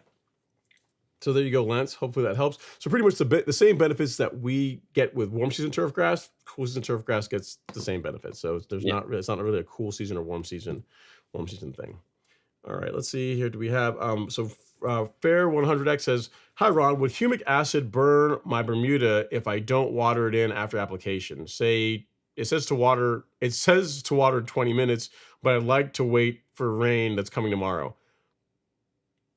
I've never heard of humic acid causing burning. I don't know if there's something else that's in that product that they say to water in right after application. So that could be a thing. But humic acid itself, I've never heard. I'm not sure, Devin, have you ever No, heard of it? no. I mean, at the course we use a product. I mean, we spray it and then it sits on the leaf blades all day until the irrigation goes at night. And then same at my house when I spray. I use the Enviro Bioplex Mm-hmm. product. I think it's a 22% humate, which is it's a pretty good product. That I put that down every other week, depending on what spray I'm doing. Um, and yeah, and I'll spray that, and it'll sit there from I don't know 1 o'clock in the afternoon until irrigation starts at 3 or 4 in the morning. Yeah. So you depending on the product, I mean, humic acid in general, no, you shouldn't have to. But if there's something else in that product you're using that they say to do that, then I guess fine. But Yeah, just I've not really follow. heard of it Yeah, being really I guess just required. follow the label or Yeah, whatever whatever you're the label using. says. Label says to do that, do Yep. that. Yeah. All right. Next up is Oliver Ridham. He says, "Happy Friday, Ron. Back to 100-degree days in Texas. All right. Getting close to 100% fill in from the sand leveling. Waiting to apply growth regulator again. Question about growing degree days with plant growth regulator. Does the repeating benefits to know this?" Yeah, I mean, yes. I mean, the most accurate way of tracking your growth regulator inputs is to use growing degree days. Here's why I don't do it. It's because spraying every 2 weeks, I have found, is really good enough. And the thing with growing degree days you can find is that it may say, you do one PGR app, and then depending on the rates you're using and temperature and this type of thing, it might say your next app needs to be 10 days later or 17 days later. And that tends to not line up with my with the other products that I'm putting on the line, like my fertilizer, my biostimulant, that type of thing. So I like to keep a regular cadence, which is why I don't do that. In other words, I'd end up spraying Primo by itself, and then Primo and Anew by themselves, and then doing like another out of cycle spray for the other stuff. And that's just a lot more work, in my opinion, than it's really worth. Every 2 weeks, I find produces a great result. I've not really had any issues with the lawn coming out of regulation by doing that. So is it the most accurate? Absolutely, yes. Is it worth knowing? Sure. I mean, if you have the time and you want to do it, that you can. But again, every 2 weeks works pretty well. Yep. And we use I guess what's it called? A program, a software. It's called Greenskeeper. Mm-hmm. at the course, and everything is like locked into our location, and we have like exact growing degree days and like our exact weather, and it uses all of that. And kind of same thing like Ron's saying, we track that, and if it's close to what it recommends, then that's great. But a lot of that's dictated, like we can't be like, oh, it's saying wait 3 days. Well, we could have a huge tournament in 3 days, and you're not going out and spraying greens in 3 days. So you kind of have to use it. It's a good tool to have, and if you can use it, and there's no other outside factors that affect you using that or not using it, it's good to use. The only time we use like exact growing degree days is when we use proxy for seed head suppression, and that's in early late spring timeframe. You don't know because it's growing degree days, but that's when the course isn't busy and we have a lot of closed days and a lot of days where the greens aren't open yet, so it doesn't matter. And then at the tail end of the season when we taps too, and it's kind of the same thing when everything's slowing down and we have more leeway to, oh, all right, well, we can push it off and do it on this day instead of this day. But as far as our like main PGRs, it's a every other week time frame, and it lines up really close. And like when you spray those, we can put our inputs in, and it'll track the half-life and the life of the product, and it'll say when the product's trending up and when the product's trending down, and it'll use the weather to kind of say when you need to, and we're usually within a day or two, and that works really well. Nice. So like use it as another data point, another exactly. It's another data point to have that just kind of assures that you're on the right track for what you're doing. Nice. Very cool. All right, next up is Matt the Mailman. He says, good evening, all. Say, can someone tell Mother Nature to please cut back on the rainfall here in Wisconsin? Hey, man, you're cursing. A lot of people in the country want that, man. And to hear. Yeah, you're like, you have too much. We really want some. Say, will fungicide kill mushrooms? Question. I don't think so. Not that I know of. Not that I know of. Yeah, no, I've sprayed in other words, before I was doing the cultivation practices to kind of like verticutting and turf raking and those types of things. I still sprayed fungicide in the early spring, and I still got mushrooms in my lawn in the early morning times. The thing that really made mushrooms not really be a thing on my lawn anymore is in the morning is when I started like managing the thatch layer better with regular verticutting, turf raking, like keeping it clean to not that big wet spongy area for the mushrooms to live their best life. Like that made a big difference. So no, it's not my understanding. No, fungicide. In my case, fungicide didn't make a difference for mushrooms. Okay. Next up is Terrence Stamps. He says, good evening, gents. Ron, I think you said a few weeks ago that Devin puts his hydrotane on the grass in the spring. Is that something he would suggest for all cool season lawns? Thanks.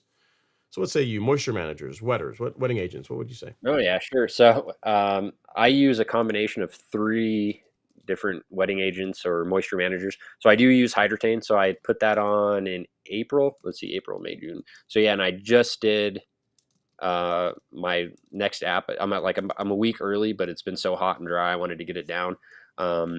So I'll use that every 3 months, and then I use a product called Aqueduct, which is a granular wetting agent, and that's once a month. And it's essentially the way that works is you put that down and just makes your water more efficient, helps it move through the profile, eliminates runoff, and then every other week I use a sprayable wetting agent that I put on top with that. So I have a combination of 3 different wetting agents or moisture managers that kind of all work together. One is really good at one thing, another is really good at another thing, and then they all kind of come together and really help. Because we have water restrictions where I live. I can only water three times a week, and we haven't had any rain or anything. And I've had like zero dry spots. I mean, I've had a couple where I've come home. The longest stretch we have to go is I can water Saturday morning. And then there's no watering on Sunday. There's no watering of any kind. And then the way my address falls, I don't water on Monday, but I can water on Tuesday. So very early on Tuesday, it will be my next cycle. So I'll go from Saturday night to Tuesday night. And that's the longest stretch. And the only time I've seen just like a little spot that kind of purpled up in the back. But I think using all those wetting agents help with that. Help a lot. Yeah. Nice. Cool. So yeah, so So there's just even on cool more season tools grass. in the toolbox. Yep. Yeah, it's helpful to do that. All right. R. Carter says, "Hey Ron, happy Friday, all. We are beginning to see 100-degree temperatures. Should I fertilize during that period? If so, what type of fertilizer? Second question: I can't get my backyard to green up. So I feed my lawn throughout the season. This question will probably likely vary depending on your grass type and your weather. The thing, R. Carter, is I use the same nutrient program from when I start feeding the lawn throughout the until I get into the fall. But remember, I'm a huge proponent of spraying or applying fertilizer at low rates. Most people, in my opinion, really overdo it. If you are making use of biostimulants and other tools to help make your fertilizer, your soil more efficient, you can get by with using less fertilizer. So even now, like, I mean, this week is my week to put out my to do my carbon kit spray and liquid fertilizer spray, and I did that. You know what I mean? It's still hot. I mean, it's and the lawn still looks great. So to answer your question, can you? Yes. I would do so. Just in a smart way. Like if you have a cool season lawn, fertilizer with higher potassium is a good idea. You don't want to be out there throwing straight urea on a cool season lawn in the summer. Not a great I won't plan. like it. So yeah, that kind of my fertilizer program that I use on my yard at home. Once a month, I'll put out. I'm just under half a pound. Will go down with my granular, and that's kind of the main carrier that kind of pulls everything along. And then since I spray, I've got a program where I spray every Friday.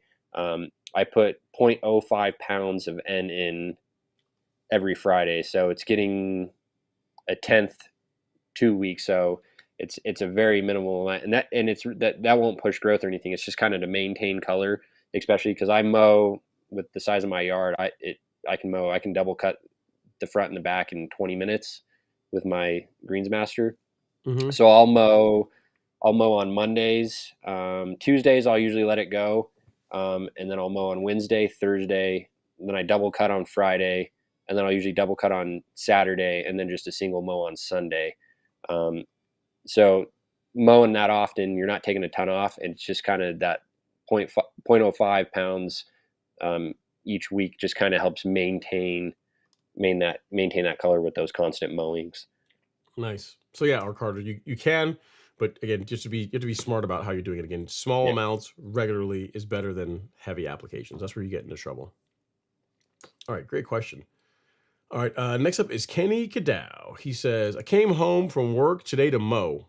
That's dedication. I like it. Lunch break mow, right? He's got the mower out, did a quick paper check, and then right as I was about to start the mower, rain. Okay, here's the thing, Kenny. Now I know we're recovering. You're like or you're still an LSU fan, but you're trying to be more sensitive. Now, all of us here in Georgia and also Devin have had no rain up until a couple hours ago, for me anyway. So you are talking about rain as if it's a bad thing. You better enjoy it, man. We'd love to have some of that stuff on the lawn, Send some this way, please. Right. Just weather down here always seems to do the opposite of what we want. Yeah, I mean it's dry. It's dry here in Georgia. It's drier than it needs to be. But I appreciate the dedication. Good job with that. That shows dedication. Getting home to during lunchtime to mow your lawn. That's pretty cool. All right. Next up is Camus. He says, doesn't regular grass simply grow enough to mow once a week? I mean, it just depends. Yeah, it depends. I mean, here's the thing, Camus, is if you look at, can you mow your grass once per week? Yes. Will it look as good as if you mow it twice per week? No. So the way I think about mowing, for someone that's getting into lawn or into trying to create a manicured lawn, I always say you should look at mowing your grass almost like getting a haircut, and even probably more detail than that. Really, you want to get a haircut or do grooming before it looks like you need it. If you let yourself, you get really grow a beard and let your hair get really long, and then you cut it, it'll look okay. You can get back to that, but it's better just to kind of do grooming regularly. You cut your hair, more regularly before it looks out of place. You shave before it looks out of place. And your grass is the same way. If you want it to be manicured, like you really like taking off a little bit regularly is better than once a week. So like the big difference. I mean, Devin can. I mean, he could tell me if I'm wrong on this, but I mean, in my opinion, yes, golf courses have like really cool nutrient programs. They have a lot of really smart people working there. But the biggest difference between what makes a golf course look the way it does and what makes a home lawn look the way it does is that they cut the grass so much more frequently than most people do on their home. That's the biggest difference. Yeah. So, can you? Yes. Not many people in the live stream will endorse that, though. I will say, probably the wrong crowd. Yeah. Probably the wrong crowd. Brookery's Fishing says, "Happy Friday, hook 'em horns." Is that like a Texas thing or whatever? Texas Longhorns, yeah. So Rachel's mom would love that. She's a Texas Longhorns fan. They have a football team, huh? I don't know. Well, they're joining us in the SEC, so we'll see how they do. Right. Kenny Cadell, go to here we go. See, Kenny, you're doing so good. See, we're gonna start. You're gonna start bringing out all the. The Alabama fans are not far behind, I'm sure. And Life says, I have Bermuda grass and no rain in Virginia for a month. I've been spoon feeding every 2 weeks and watering, but the grass is still brown. Help. It's you have to water more or rainfall. It takes a lot. Like rain. Like is the best. You have to water a lot to make up for rainfall. You know what I mean? So yeah, I mean I don't think you're doing anything wrong, and it's just having some rain would be helpful. And here we go. This is Devin's brethren. He's in the house here. He says, Brandon Kennedy, we are here. Roll Tide. Roll Tide. Roll Tide. I would ask the reason behind the whole, what does Roll Tide, like Georgia, we just have Go Dogs, which makes a whole lot of sense to anyone that's not even a Georgia fan. Like, oh, you're a Georgia Bulldog fan and you want them to go. You want them to do well. I've never understood. It's the Crimson Tide, yeah.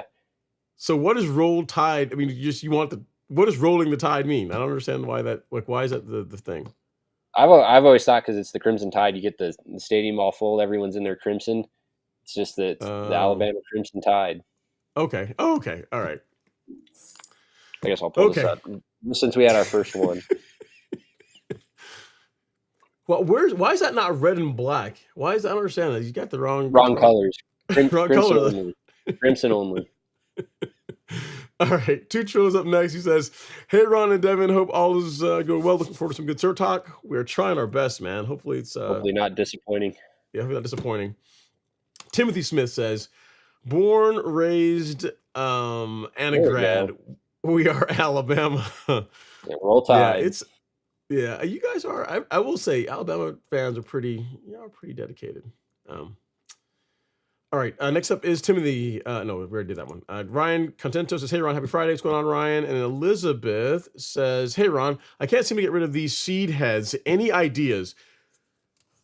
Yeah, so it's part. I know they're not fun. They're ugly to look at, but it's a response from the grass. I mean, this is Devin. What do you say? Like getting seed heads in a lawn. What can you do? I'm living with it right now. I hate it. I actually pulled out the verticutter yesterday just to see if I could pull some of those stalks out with no luck. Just let the turf do its thing. They'll get past it. They'll realize that they're not going to die and they're getting plenty of water, and they'll grow past it, and then they'll start making shoots again and actual leaves, and they'll stop doing the stalks, and everything will kind of fade away, and your yard will be back to normal. Yeah, so Eliezer, it's a thing. I mean, in Georgia with Bermuda, it tends to be May is when we tend to see that. Like I don't really have a bunch of seed heads on the lawn right now. It's not much of a problem for me now. But you go back, what are we now? End of June. If you went back 6 weeks ago, that is when you really begin seeing it. So different depending on the kind of grass you have, depending on the weather, the temperature, amount of rainfall you're getting, all these types of things, you can have that. But it's completely normal. It's just let it do its thing. Let it do its thing.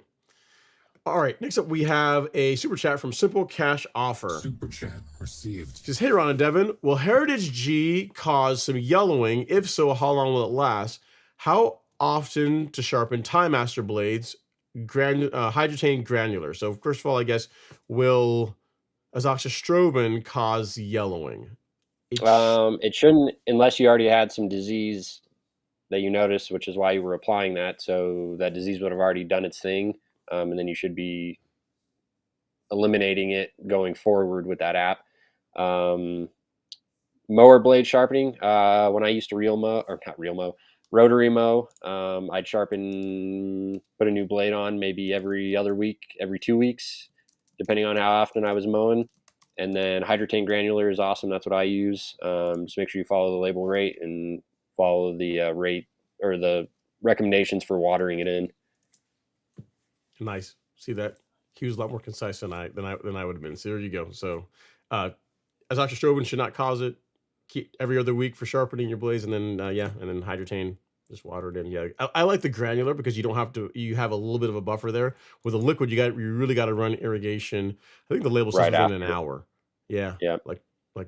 And I think it's if I remember because I just did it, I think it's like 2.7 pounds per thousand is the rate for the granular Hydrotain. Yeah. So. Hope that helps. Simple cash offer. It sounds like you had a disease problem, and just let's let it run its course. You're doing a lot of the right things. Okay, next up we have Terrence Stamps. Terrence Stamps is next. He says, "Good evening, gents. Ron. He says, I think you said Devin puts his Hydrotain on the grass in the spring. Is it something he would suggest for all cools?" Actually, I already did that one. Yep. I already answered that question. I think I did. Yep, I did. All right. Next up, this is one where we go. He says, Stephen Wynn says, "What's up, y'all? Ron turned me into a lawn fanatic." That's not true. Right. That's not true. It was always inside you, and it just, you just brought it out. It was always there. Here's the thing you tend to find, or at least not all cases, but I tend to find that people that are really into their lawns are on some level kind of competitive. Either played sports at one point, or just like they like standing out, and the lawn is a way to do that. So it could be that you were just a competitive person, Steven, and the lawn is like another way to compete. And yeah, I mean, look at the number of football fans that even here's the thing, even people that are football fans for not really good teams, and they're still in here, doing supporting all in their lawn. So it doesn't really matter if you're good at sports or not. Like, Devin's an Alabama fan. We love all people, even ones that have bad days of football.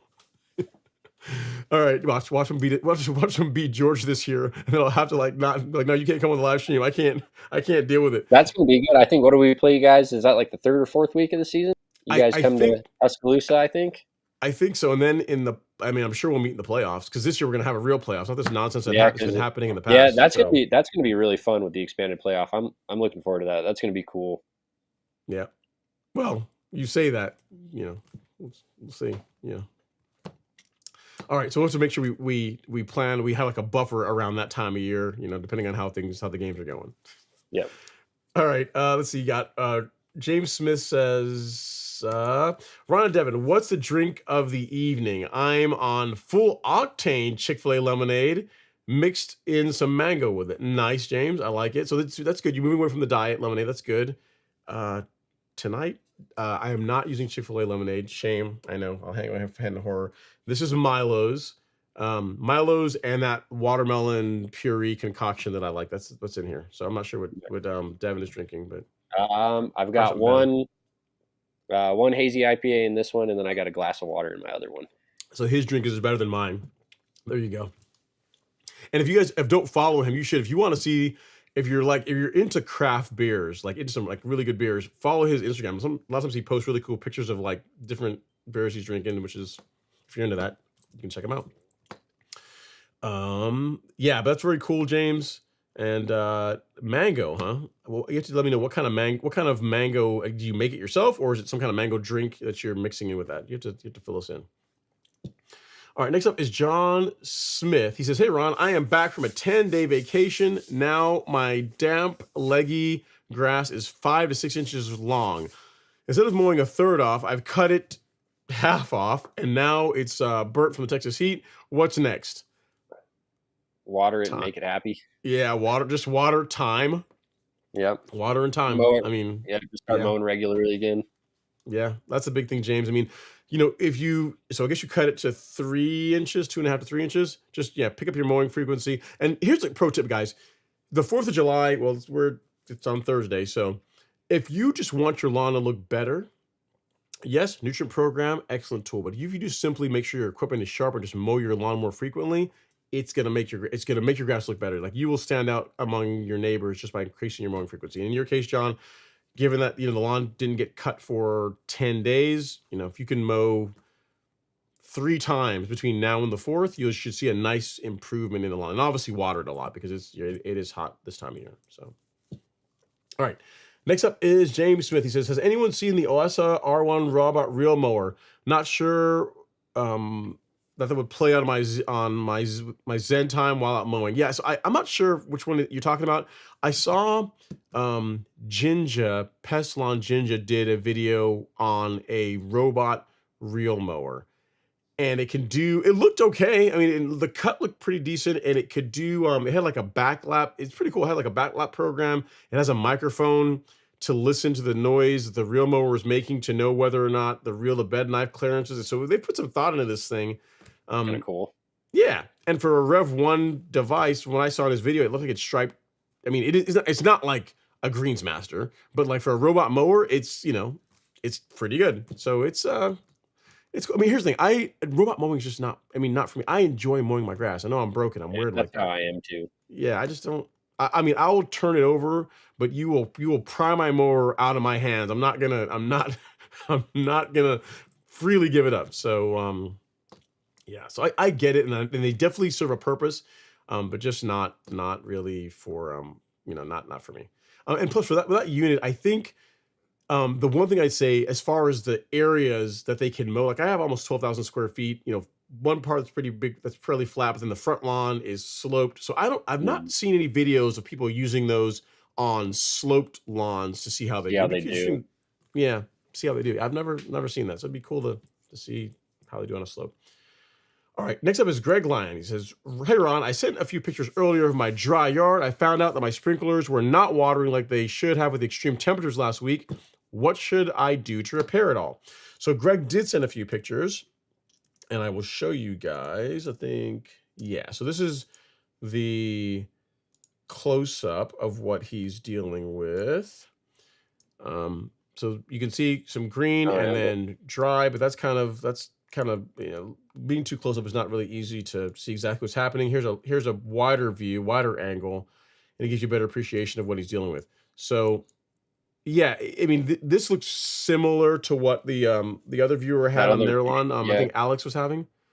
You can see like there's a clear like line, like a pattern, like a curve there. Just water it, man. I mean, you just have to. You're behind the curve now, Greg.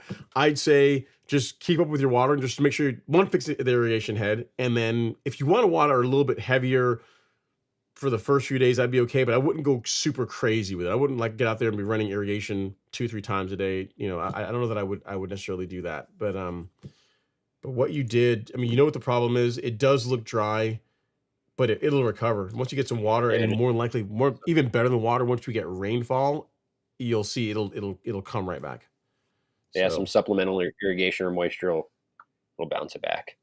Yep. So I mean, on your course, you guys have areas that look like that bad or not quite that bad? That's pretty. Oh yeah, pretty we have some tee boxes that are like smoked, that because we've cut everything back so much. But same thing. Once we were able to get, either we'll get rainfall or we'll get the other well running, and be able to water more, everything should start bouncing back. Sure. Yep. And it was funny, it's interesting. You even look at some of the courses on the PGA Tour. Like you watch PGA Tour or even what's the other one? Live Tour, what it is. Even with those guys, the courses are not always pristine. Like you'll see some dry spots on the course, and they're not like, they don't always look, amazing. I mean, only Augusta seems to be able to pull that off like consistently. Yeah. So yeah. Okay, next up is Stephen Wynn. He says, I know the basics, but how often do you do a soil test? So what I'd say, Stephen, is I'm a fan of doing one at some point during this beginning of the season. So either you can do one late fall, or early springtime. And then if you are really trying to be accurate, do another one in the fall. So here's the theory behind it. The one that you do, like say early spring, so February, March time frame, you maybe even a little earlier than that if you want to, is going to allow you to know what nutrient deficiencies you have and kind of set up your program for that year. In the Yep. fall, the fall soil test will let you know, one, how effective was your nutrient program, where your pH is, whether you need to do a lime app or anything like that. So doing them once in the spring, once in the fall, at least for the first year or two, is a good idea. What you tend to find is, like with my lawn, is that you tend to go through cycles, right? Like you'll find, like I tend to find that every 2 years I have to do like a heavier lime app to bring my pH back up to where I like to keep it. But then if I do like a heavy lime app, which will happen this fall, then I don't have to do one next year. As you know, I can do, like, I can omit it all together, or if I do, it'll be very light. So you'll kind of learn what your soil, your lawn likes and what it needs. You know what I mean? But I'd say spring, fall, when you're first starting out, great idea. Nice. And you guys on the course, you guys soil test in the spring, or how often do you guys do them? We do it every fall, and then we rotate the holes, so it'll be a different hole each year. Okay. And then I do the same thing at the house. I do it every fall, and then I'm going to run to the restroom just really quick, and I'll be right back. You got it. Cool. All right. So next up we have, I'll give you guys me for a second. I'll bring Devin back in whenever he is back. I can do that. All right. So next up we have William Bear. He says Bear fungicide contains propiconazole. FYI, just commenting on Hump issue. He needs to double his application rate for an active disease. Preventative rate will. I don't see the rest of it, William. But yeah, I mean, to Devin's point, I mean, what he could be experiencing, could be that he waited too long to do the preventative fungicide app, and then you're seeing the effects of the disease just running its course. So I really wouldn't get too wrapped around the axle about it. If you put out your fungicide app, you did it the correct rates, you watered it in, the lawn should recover nicely. Just give it 2 to 3 weeks, you start seeing some improvement. So hope that helps. Since Devin's not here, I can actually switch to this camera and answer this one question we have while he's still out. Okay, so from Instagram, we have Alfred NV saying, go dogs. He says, okay, am I the only one on Instagram Live? No, you're not. It's just I haven't been going back and forth to Instagram because I can't get your comments easily in the live streams. If you want to, come over on YouTube so you can be part of this show. There's that. All right. So Devin is coming back in. We'll bring him back in here. Next up is Mary J. She says, hey, Ron, I ordered the new 22-3 fertilizer on 617. It's stuck on making a label. Is this normal? No, it is not. So I will look into that, Mary. If you can, send an email. Let me bring Devin back in. Send an email to shop@golfcourselawn.store and with your order number. Or just send me an email with your order number. You actually send it to me personally. Just send it to ron@golfcourselawn.com. I will give you my email address. Where is it? Right here. Send me an email, ron@golfcourselawn.com, with your order number, and I will look into it and we'll make sure you get taken care of. Because no, that it's the 28th. It should have been to you a long time by now. So either lost or something happened. But yeah, I'll make sure you get taken care of. So email me and I'll get an answer for you this evening. All right. Next up is Jared. He says, just catching up. Yeah, my backyard is only about 900 square feet. Okay, yeah. So in that case, a verticut, what do you want to do? Aerate, so verticut. Yeah, everything. Yeah, he's got about the same square footage as me. I'm at like 850 in the back, so he's pretty similar to me. So nice, pretty manageable and doable. Not too bad. He's absolutely. I'm not taking it for granted. I'm gonna prep today and do as much as I can tomorrow. I got it all cleared. I got the whole day cleared for it. I aerated and verticut the same day before. Just never leveled. Okay. Yep, same thing. Leveling's a lot of work though. It's not. It was funny when I did that and I started pushing the sand around, and I didn't go super heavy, but it's a lot of material once you start moving around, especially when you're using the level on. Mm-hmm. I was like, and then there were spots where it was like pretty thick and heavy, and I was like, what in the world am I doing? Yep. That's and then normal. It's kind of one of those moments where I'm looking at it, I'm like, what in the heck? And then I was like, all right, I'm just going to keep going. And then like 2 weeks later, it started growing up. I'm like, all right, we got grass again. We'll be all right. Yeah, there will be a point while you're doing this where you will question your life's choices. It's completely it's normal. Very true. It's very true. Yeah, it's not going to be the first pile of sand, or even maybe the third or fourth or fifth. It's going to be a point where it starts to get when you're spreading it and moving it, and you're gonna say, man, this is, you know, I'm only halfway done. I'm not even halfway done, and I still got all this. It's a lot Yep. of work, but it's worth it. It is worth it. You can actually see it if you watch my video when I did the back lawn. When I did like 7 bags or so of the like 7 cubic yards on the back lawn. If you look at the video from like the afternoon, whenever we're just talking about it, Alex and I were out in the lawn. We're just talking. It was all great and happy and cheerful. And the video where it cuts to day 2, and you can see our faces, just how we're feeling like we just want this Still to be going, over. Yeah, well, Completely well normal. worth it in the end, though. Yep, I'll It definitely. is. I'm going to do it again next spring. I'll probably do it every spring. Is my plan going forward. Nice. So you forgot, right? It's like, yeah, I guess you just forgot about the pain. So you go through it again. Yep. All right. Next up is Fair17X. He says, hey, Ron, would humic acid burn my burrito lawn if I don't water it in? Yeah, I think you refer on Instagram. It says to water 20 minutes after application, but I wait for the lawn to wait for rain that's coming tomorrow. Per Devin's advice, I'd follow the label. Yeah. Yeah. I mean, humic acid itself should not do that, but there's probably something else in that product that they're worried about. Yeah, here's the thing, you know, or maybe there's something else. Maybe there's like maybe there's like some kind of a moisture manager in there. It's kind of like how Hydrotain is. Like you really got to Hydrotain right afterwards. Like that foreplay product. Kind of something similar, maybe. So you might not damage anything, but it might not work as well. So I would just follow the label. Like they're not just trying to get you to waste water. They wrote that for a reason. Let's see here. He says, just catching up tomorrow. Thank you for your advice lately. Can't blame me for asking. The one and only Ron and Devin, we got here. Hey, man, questions don't hurt. No. All right. Next up, we say, Colin says, I can absolutely say that my neighbors don't want the work that goes along with it. Yeah, that's the thing, man. It's, and I will laugh. I'll be like, I laugh nicely. When someone will drive by, like, man, your lawn looks incredible. Like, how do you get to look like that? I'm like, oh, it's a lot of work. I want my lawn to look just like that. I'm like, you sure you want to ride that train?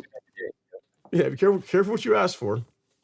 You can do it, but and the normal thing is when I tell them, well, I mow my lawn, you know, at least 3 times a week, and that's when they said 3 times in like 1 week. I'm like, yeah, pretty much like every other day. Like, yeah, that's what I do. And they're like, oh, yeah.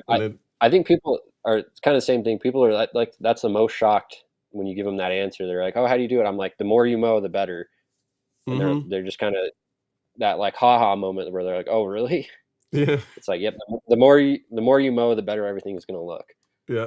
And like 3 times a week, but that means I couldn't do all the other things that I do. But yeah, so that's what holds most people back. It's not the products, not the nutrient program. It's mowing. Yeah. All right. Gavin Moore says, hey, Ron, I went to Alaska for a week and my lawn suffered. How often do you use Hydrotain to get the grass to recover?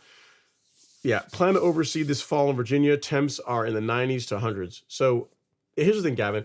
I wouldn't look at Hydrotain as like a way to recover a lawn that is already dry. You want to have it in the soil prior to like the conditions that we have right now. So yes, it can help you make more of the water that you are putting on the lawn, but it's not like I have a dry lawn, I'm just going to apply Hydrotain to it and it's going to magically make the lawn turn green again. It just doesn't work like that. You know, Foreplay would be a better choice for you in that it has, I mean, it's the same thing. It's mostly Hydrotain, but it's also got some kelp, some humate. It's got a surfactant to help it penetrate the soil a little bit better. So it's got you know, it's got some more in there. But still, it's one of those things that you're better off having it in the soil prior to the conditions getting to where your lawn's drying out. You know what I mean? Use it as a preventative more than a curative. So water, you can absolutely. I mean, you can try increasing your watering a little bit, but I would not say go out and apply Hydrotain and then expect like a week later your lawn's going to be green. It just doesn't work like that. I'd say apply it, yes. Really, Foreplay is a better choice, and then increase your watering. To help with that. And I'll send you a link here for Hydrotain, or sorry, for Foreplay if you want. Okay, next up is Colin. He says, I also agree with Devin regarding easing products into your lawn. You got to ease it in. He says, especially if it's your first time using a certain product, it's easy to start at lower rates and then go from there. Yep. Yeah. You can always put more in. Taking it out once it's in is kind of hard part. It's kind of tough. Yeah, we could we could be really rich if you could have like a herbicide reversal or over PGR application reversal, but it's not really a thing, unfortunately. Yeah. So, all right, we are getting towards the end, guys. Might be a short night tonight. Sure, guy says my soil pH or my soil levels are too high, about 2 inches above the sidewalk. Okay. What is the best way to save the lawn if I start digging the soil out? Should I hire professionals? Okay, so what he's talking about for these, I know what he's saying. So if this, we'll do it this way. This is a problem. If this is the driveway, no, yeah, if this is the driveway, your soil is up here. So it's a little bit higher. Here's the thing, sure guy. Of the two options, I would prefer. I'd rather have it higher. I'd rather have it higher, man. I really would. On 2 inches, that's up there, but I'd rather have that than, even is okay. Lower is the one you don't want, in my opinion. That's how you damage mowers. It's harder to cut. Exactly. Yeah, just could you peel the sod back, remove some material, and then lay it back down? Sure. And if you want, should you hire out to professional? I don't know. It's not hard to do. It's just I personally don't know that I would do it. I don't know that I would. I really. Yeah, I'd leave it personally. 2 inches, that's not that much. And again, here's why it's a good thing. Okay, you know what? Yes, here's why it could be bad. Here's why it could be good. If you have a real mower, it's a great thing because you can let the mower hang over a little bit. You get that nice cut right up to the edge, and you reduce the chance of damaging your mower. If you have a rotary, I could see why you might want it to be even because it's going to scalp. Yeah, so if you got a rotary mower, I could see why you might want to. So it's your call. It's not difficult to do. The big thing I'd say is you're going to want to cut the sod and then as much as you can, like peel it back like a cake, like try and like almost peel off a layer. Just cut that dirt down and then and flop fold it back. Yes, that's going to be your best bet. If you feel like you can do that without messing it up, without damaging it, then yeah, you could do it yourself. Or if you want to, and you got the money and you just don't feel like messing with it, you could hire it out to someone, hire it out to a professional. Here's the thing: when you do this, though, you are likely going to have to top dress afterwards because it's not like you're gonna. It's gonna be bumpy. Yeah. So know that when you cut it, you fold it back, you remove material, lay it back down. It's not gonna be smooth. You're gonna have to do a top dress to kind of blend it and make it look nice. So, kind of your call whether or not you think it's worth it. Here's what you could do: just go get a real mower. Here's a great reason to start real mowing your lawn, and then you could leave it at just over the 2 inches above the driveway, and good to go. Yeah, solves that problem, and it's less headache, and your lawn will look better. So I'd say this is the universe telling you to go buy a real mower. All right.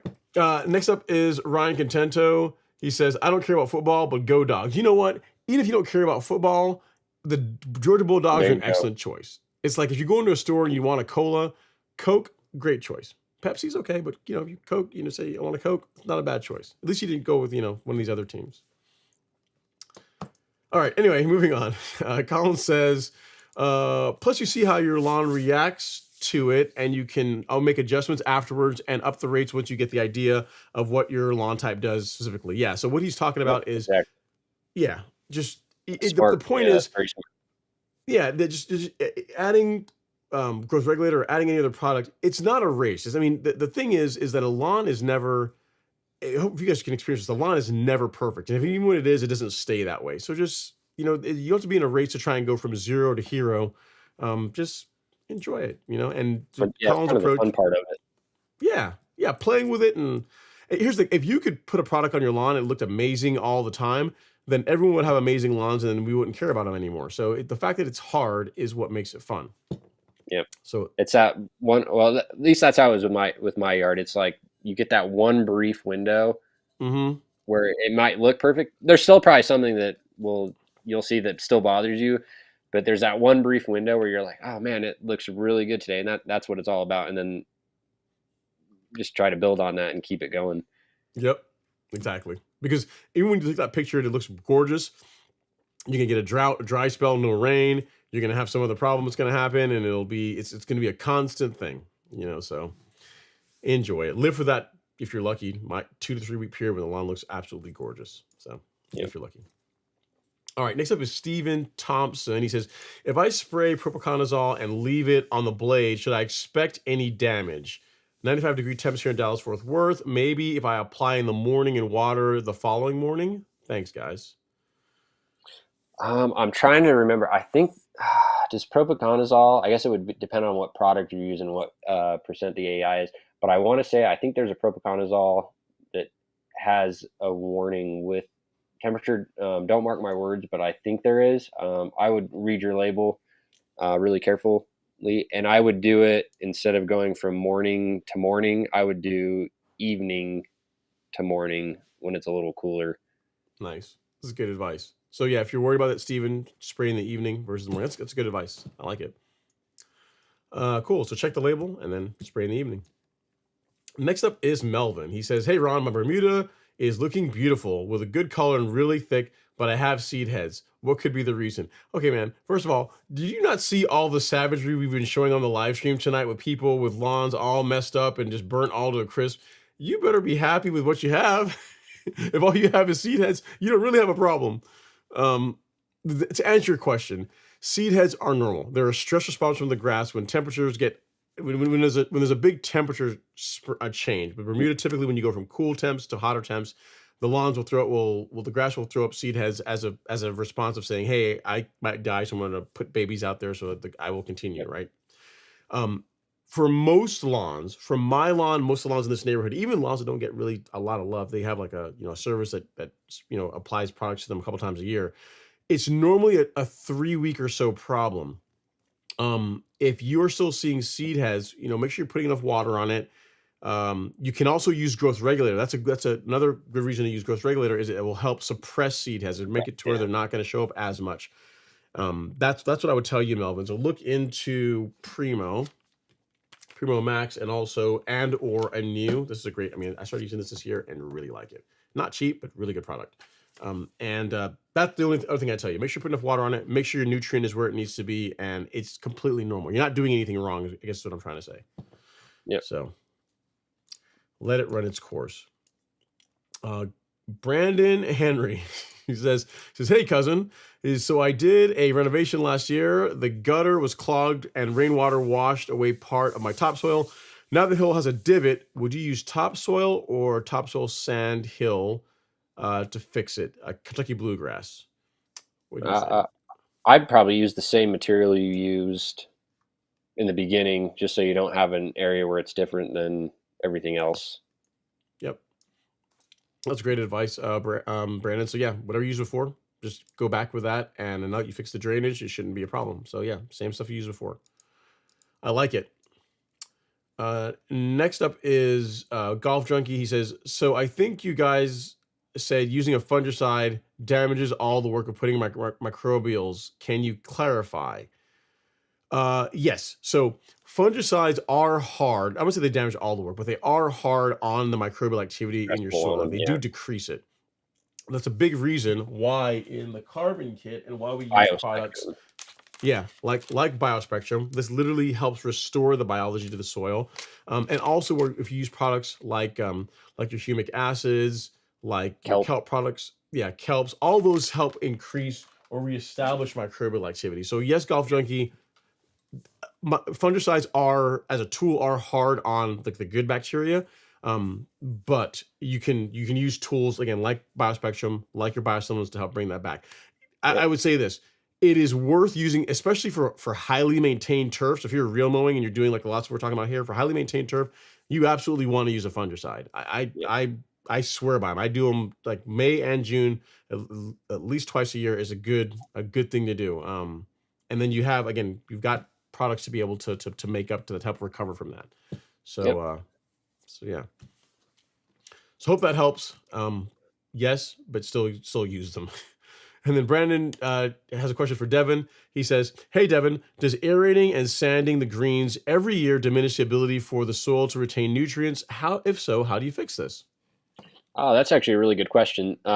So I guess it kind of depends if you have a push-up green, which is like a clay native soil green, so usually older greens, or a USDA spec green where the whole soil profile is just made of sand and drainage.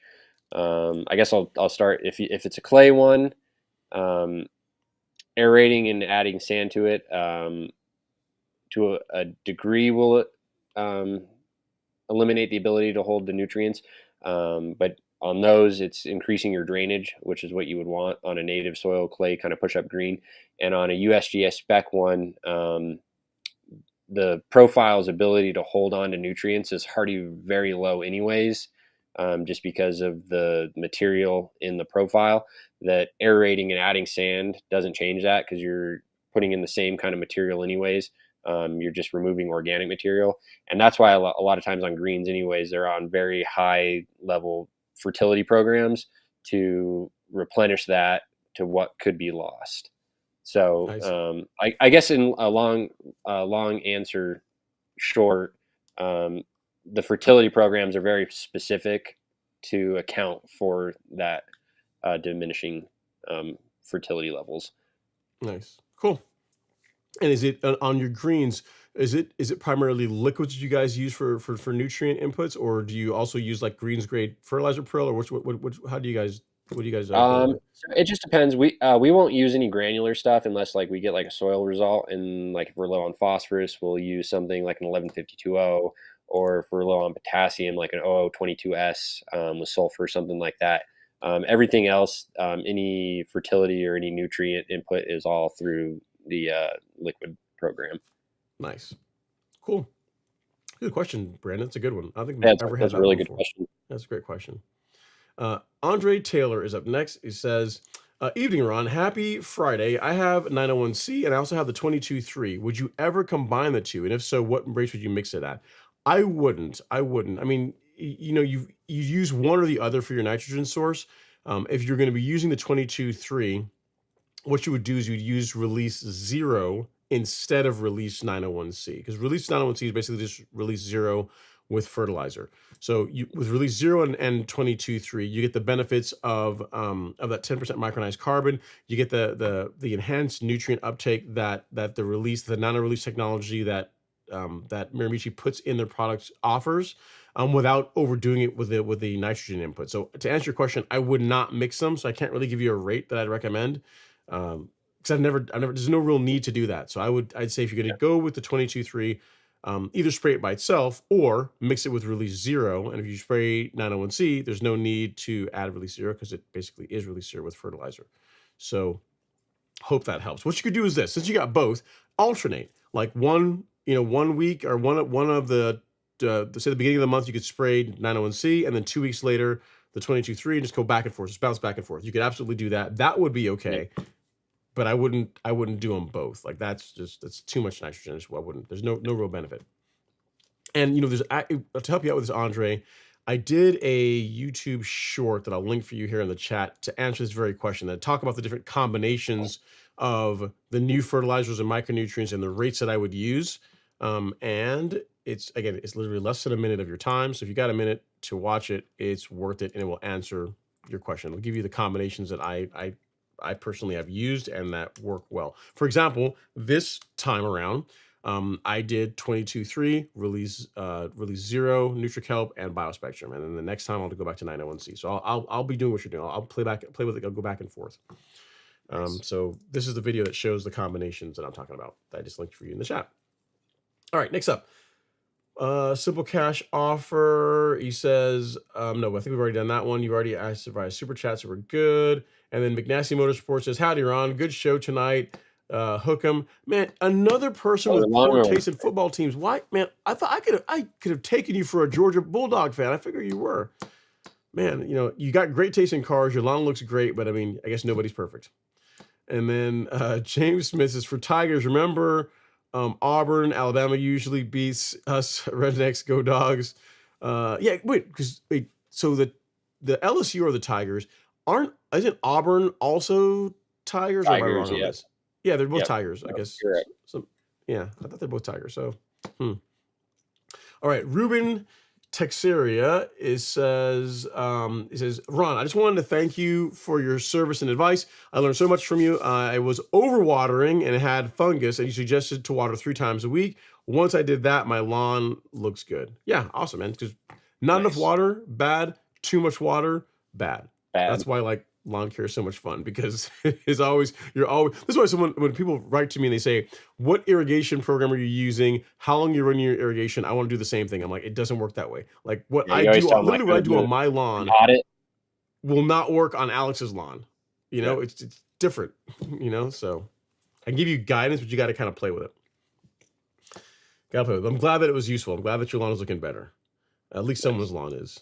Next up is Timothy Gonzalez. He says, hey, Ron, thanks for all you do. I'm going to aerate next weekend, but this weekend I am going to verticut. Will aerating basically accomplish the same thing, and can I skip the verticut?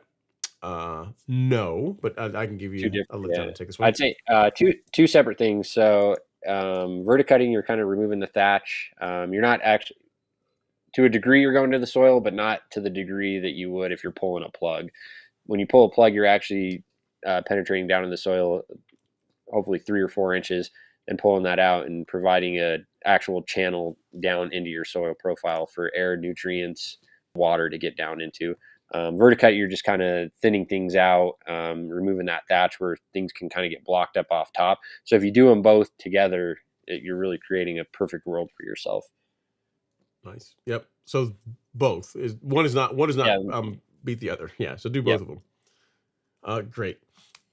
All right, I'm actually going to say that one. That's a great answer, a great question, and I'm sure someone else is going to have it at some point. So And I'm pretty sure he's got a Broncos hat and a Broncos jersey on. So brownie points really there. Oh, so so that's why you guys notice how detailed the question was. If you're from Georgia, you'd probably be like, oh, I don't know, but Broncos fan, he's got to give him that perfect answer.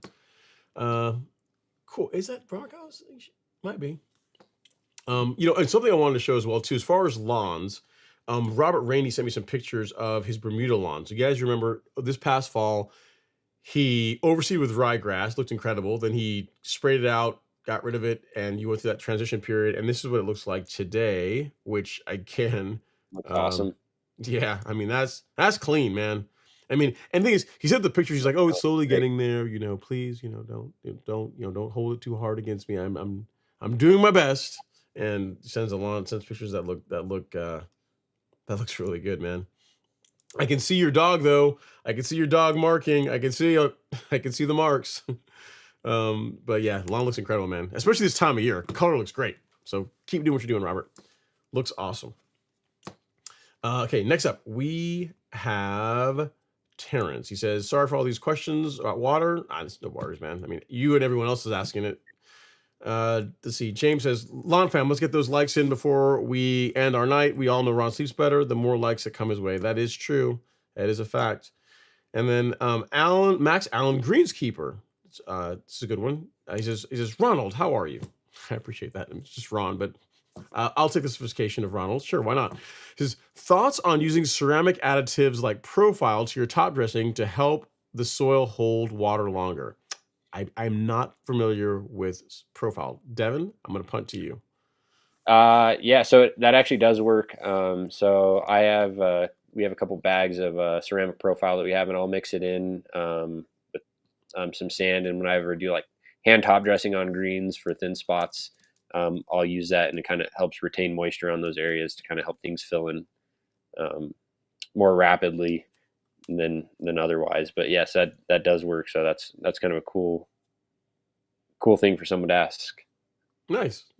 And is it I mean, as far as it's a moisture manager is what it is, or what is it? What exactly? Kind of. So I guess kind of think about it. If you have like here's the best way I can describe it.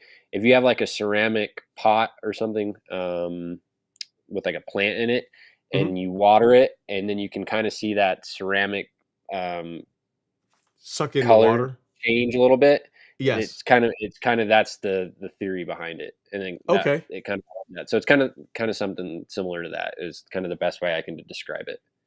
That's cool. I wonder if I have to look into it. I wonder if you can use it on residential lawns. If I'm sure you can. You probably can buy it anywhere. I'll send you a picture if I can find it at work. I think we still have a couple bags of it. I haven't used it in a while, but we have used it before. Cool. Very nice. Yeah, cool. Thanks, Max Allen, Greenskeeper. Thanks for great question, great tip. It's nice. Fresh Apple says, I think it's not growing a lot because I have trouble pushing through the dead grass. I proposed the Sun Joe, and I might be getting that later this summer. For now, I got to get a grass rake. Yeah, grass rake will easy way to get that out. Yep. That's what I would do. Okay, Tom V has a question. He says, great to see Devin on the live stream again. Do the golf courses do turf raking on the fairways and tees during the summer, or is this only a spring or fall technique? Just spring and fall on stuff like that. It's such a huge area. Cleanup would be nearly impossible to do in I can see season. that. Yeah, that's a good point. Yeah, you're talking about acres and acres and acres of yeah. So that's a lot of work. Great question, Tom. Let's see here. I have a manual Earthwise. Do you know how to adjust the blade bed? I do not. It almost looks like they put some kind of thread locker on the screws with which adjusts that. You shouldn't. Mm, Yeah, I've not had to. I'm trying to think here. I'm not sure. I don't know Fresh Apples. I'm not sure how to adjust that. There probably are adjustment screws you can use to move it. What I have found is when I had a manual push mower, I did use like a sharpening kit just to you can use that to sharpen the mower, but I've never actually adjusted the tolerance between the reel and the bed nap. Real I'm bad not even knife. sure how you would do it. I have to look and see. I don't because I know where I don't have my mower anymore. I gave it to a buddy of mine, but I have to go look at it and see how you would even do that. I'm not sure. Next up is Austrian Ostresser. He says, Ron, can you give me tips for using hydrochain for the first time? Thanks. Sure. If you're doing the liquid, you're going to want a good time to do it is in the morning when there is dew on the lawn, because per the label, you really want there to be some moisture in the soil and really on the leaf of the plant so that it washes off easier and gets into the soil. So applying liquid hydrochain to a dry lawn, not ideal. You want to do it to a wet lawn. So either run a short irrigation cycle to wet the lawn or do it in the morning when there's dew. Once you have applied it, you have to water it in like after application, like within an hour. They say you have to run an irrigation cycle to get that in the soil. So that's a big part of why I don't personally use the liquid, because given the size of my lawn, it's too much headache to like do a section then water it in and do another section and water it in. So I go with the granular, because the granular you can, as long as you run irrigation within a day or so, you're fine. You're all right. Yeah. Yeah. So I prefer the granular hydrochain compared to the liquid. The thing is, before we only used to carry the 3 and 15-pound bags of hydrochain. Now we have the 40-pound bags of hydrochain on the golf course lawn store available as well too. So if you want granular, if you want to do hydrochain, I like granular, especially if you have a larger lawn. I think it's easier and less headache. But the big thing is, regardless of which way you go, got to water it in after application. Yep. Most important thing I can tell you. Let's see here. Next up is Peter Gorski. So what's your thoughts on, let's see here. What's your thoughts on using Irrigreen for irrigation? I've been using Glimmer Pattern Master past 2 years, 2 times a week, but I'm not a fan of setting up 3 different zones each time, or any other ideas to water. Is the Irrigreen one of those like smart irrigation heads? One where you like map it out and it knows where to water and it won't like overwater or underwater certain spots? I have not done. Yeah, I do. So for those to work, you have to run power to them, right? So you have to like. Yeah. See, so I have to dig up my yard to do that. So no, I don't have any direct experience with it. Peter, I think the Lawn Tools have one of those. I want to say I think the Lawn Whisperer has one. He did one too. Yeah. So Justin probably has one. So check out his content and see what he thinks about it. I don't have any direct experience with them because it's just not something I would do in my lawn. One, I don't really have areas in my lawn where it would make a ton of sense. I've got like the back patio and the sidewalk. I guess you could save a little bit, be a little bit more efficient around those areas, but most of my lawn is just wide open. So just a full sweep irrigation, full sweep is what I'm looking for. So in my case, no. And I'm not a great candidate for them because I don't want to dig up my lawn to go run power out there to go do all that. So you probably won't see that content on my channel. So sorry for that. But again, Justin, Lawn Whisperer, or the Lawn Tools. Check them out, and they will they should get you all squared away. And then Austin, I'm also sending you here a link to where you can find Hydrotain in case you're looking for it in granular form. Okay, we are almost there, guys. Next up is fresh apples. It's a good question for Devin. He says, so what grass do you guys use on the greens? I've heard some use Poa annua. That's my biggest enemy.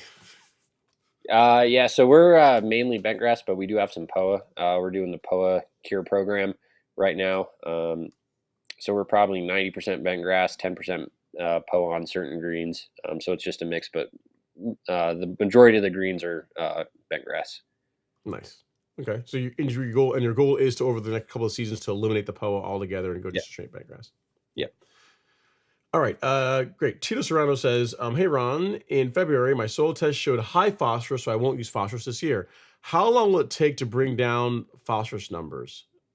It's tough to tell. You just do another test when you do your next test and see where your levels are at. Yeah, I mean, phosphorus is fairly immobile, Tito, so yeah, I mean, all you can do is monitor it. So it's here's the thing I would say.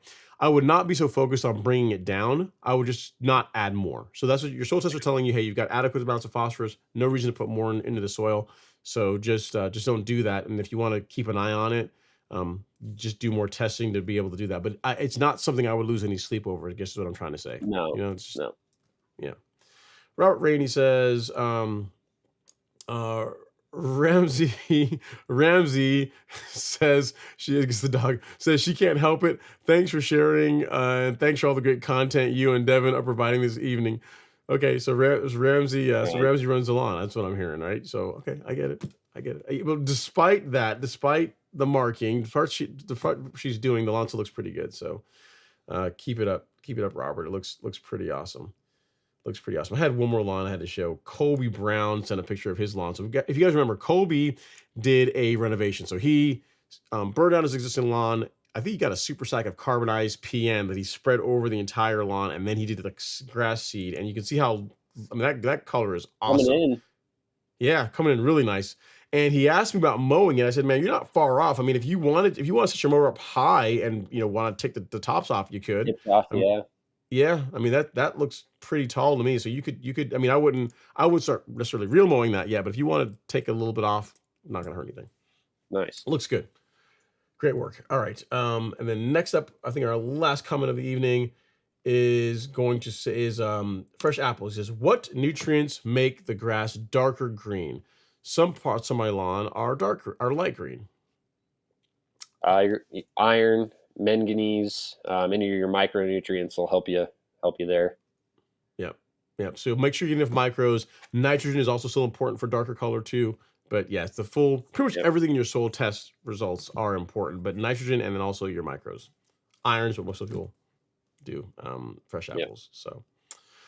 So yes. Oh, and light green when it comes to Bermuda grass could be a couple of things. You could be overwatering.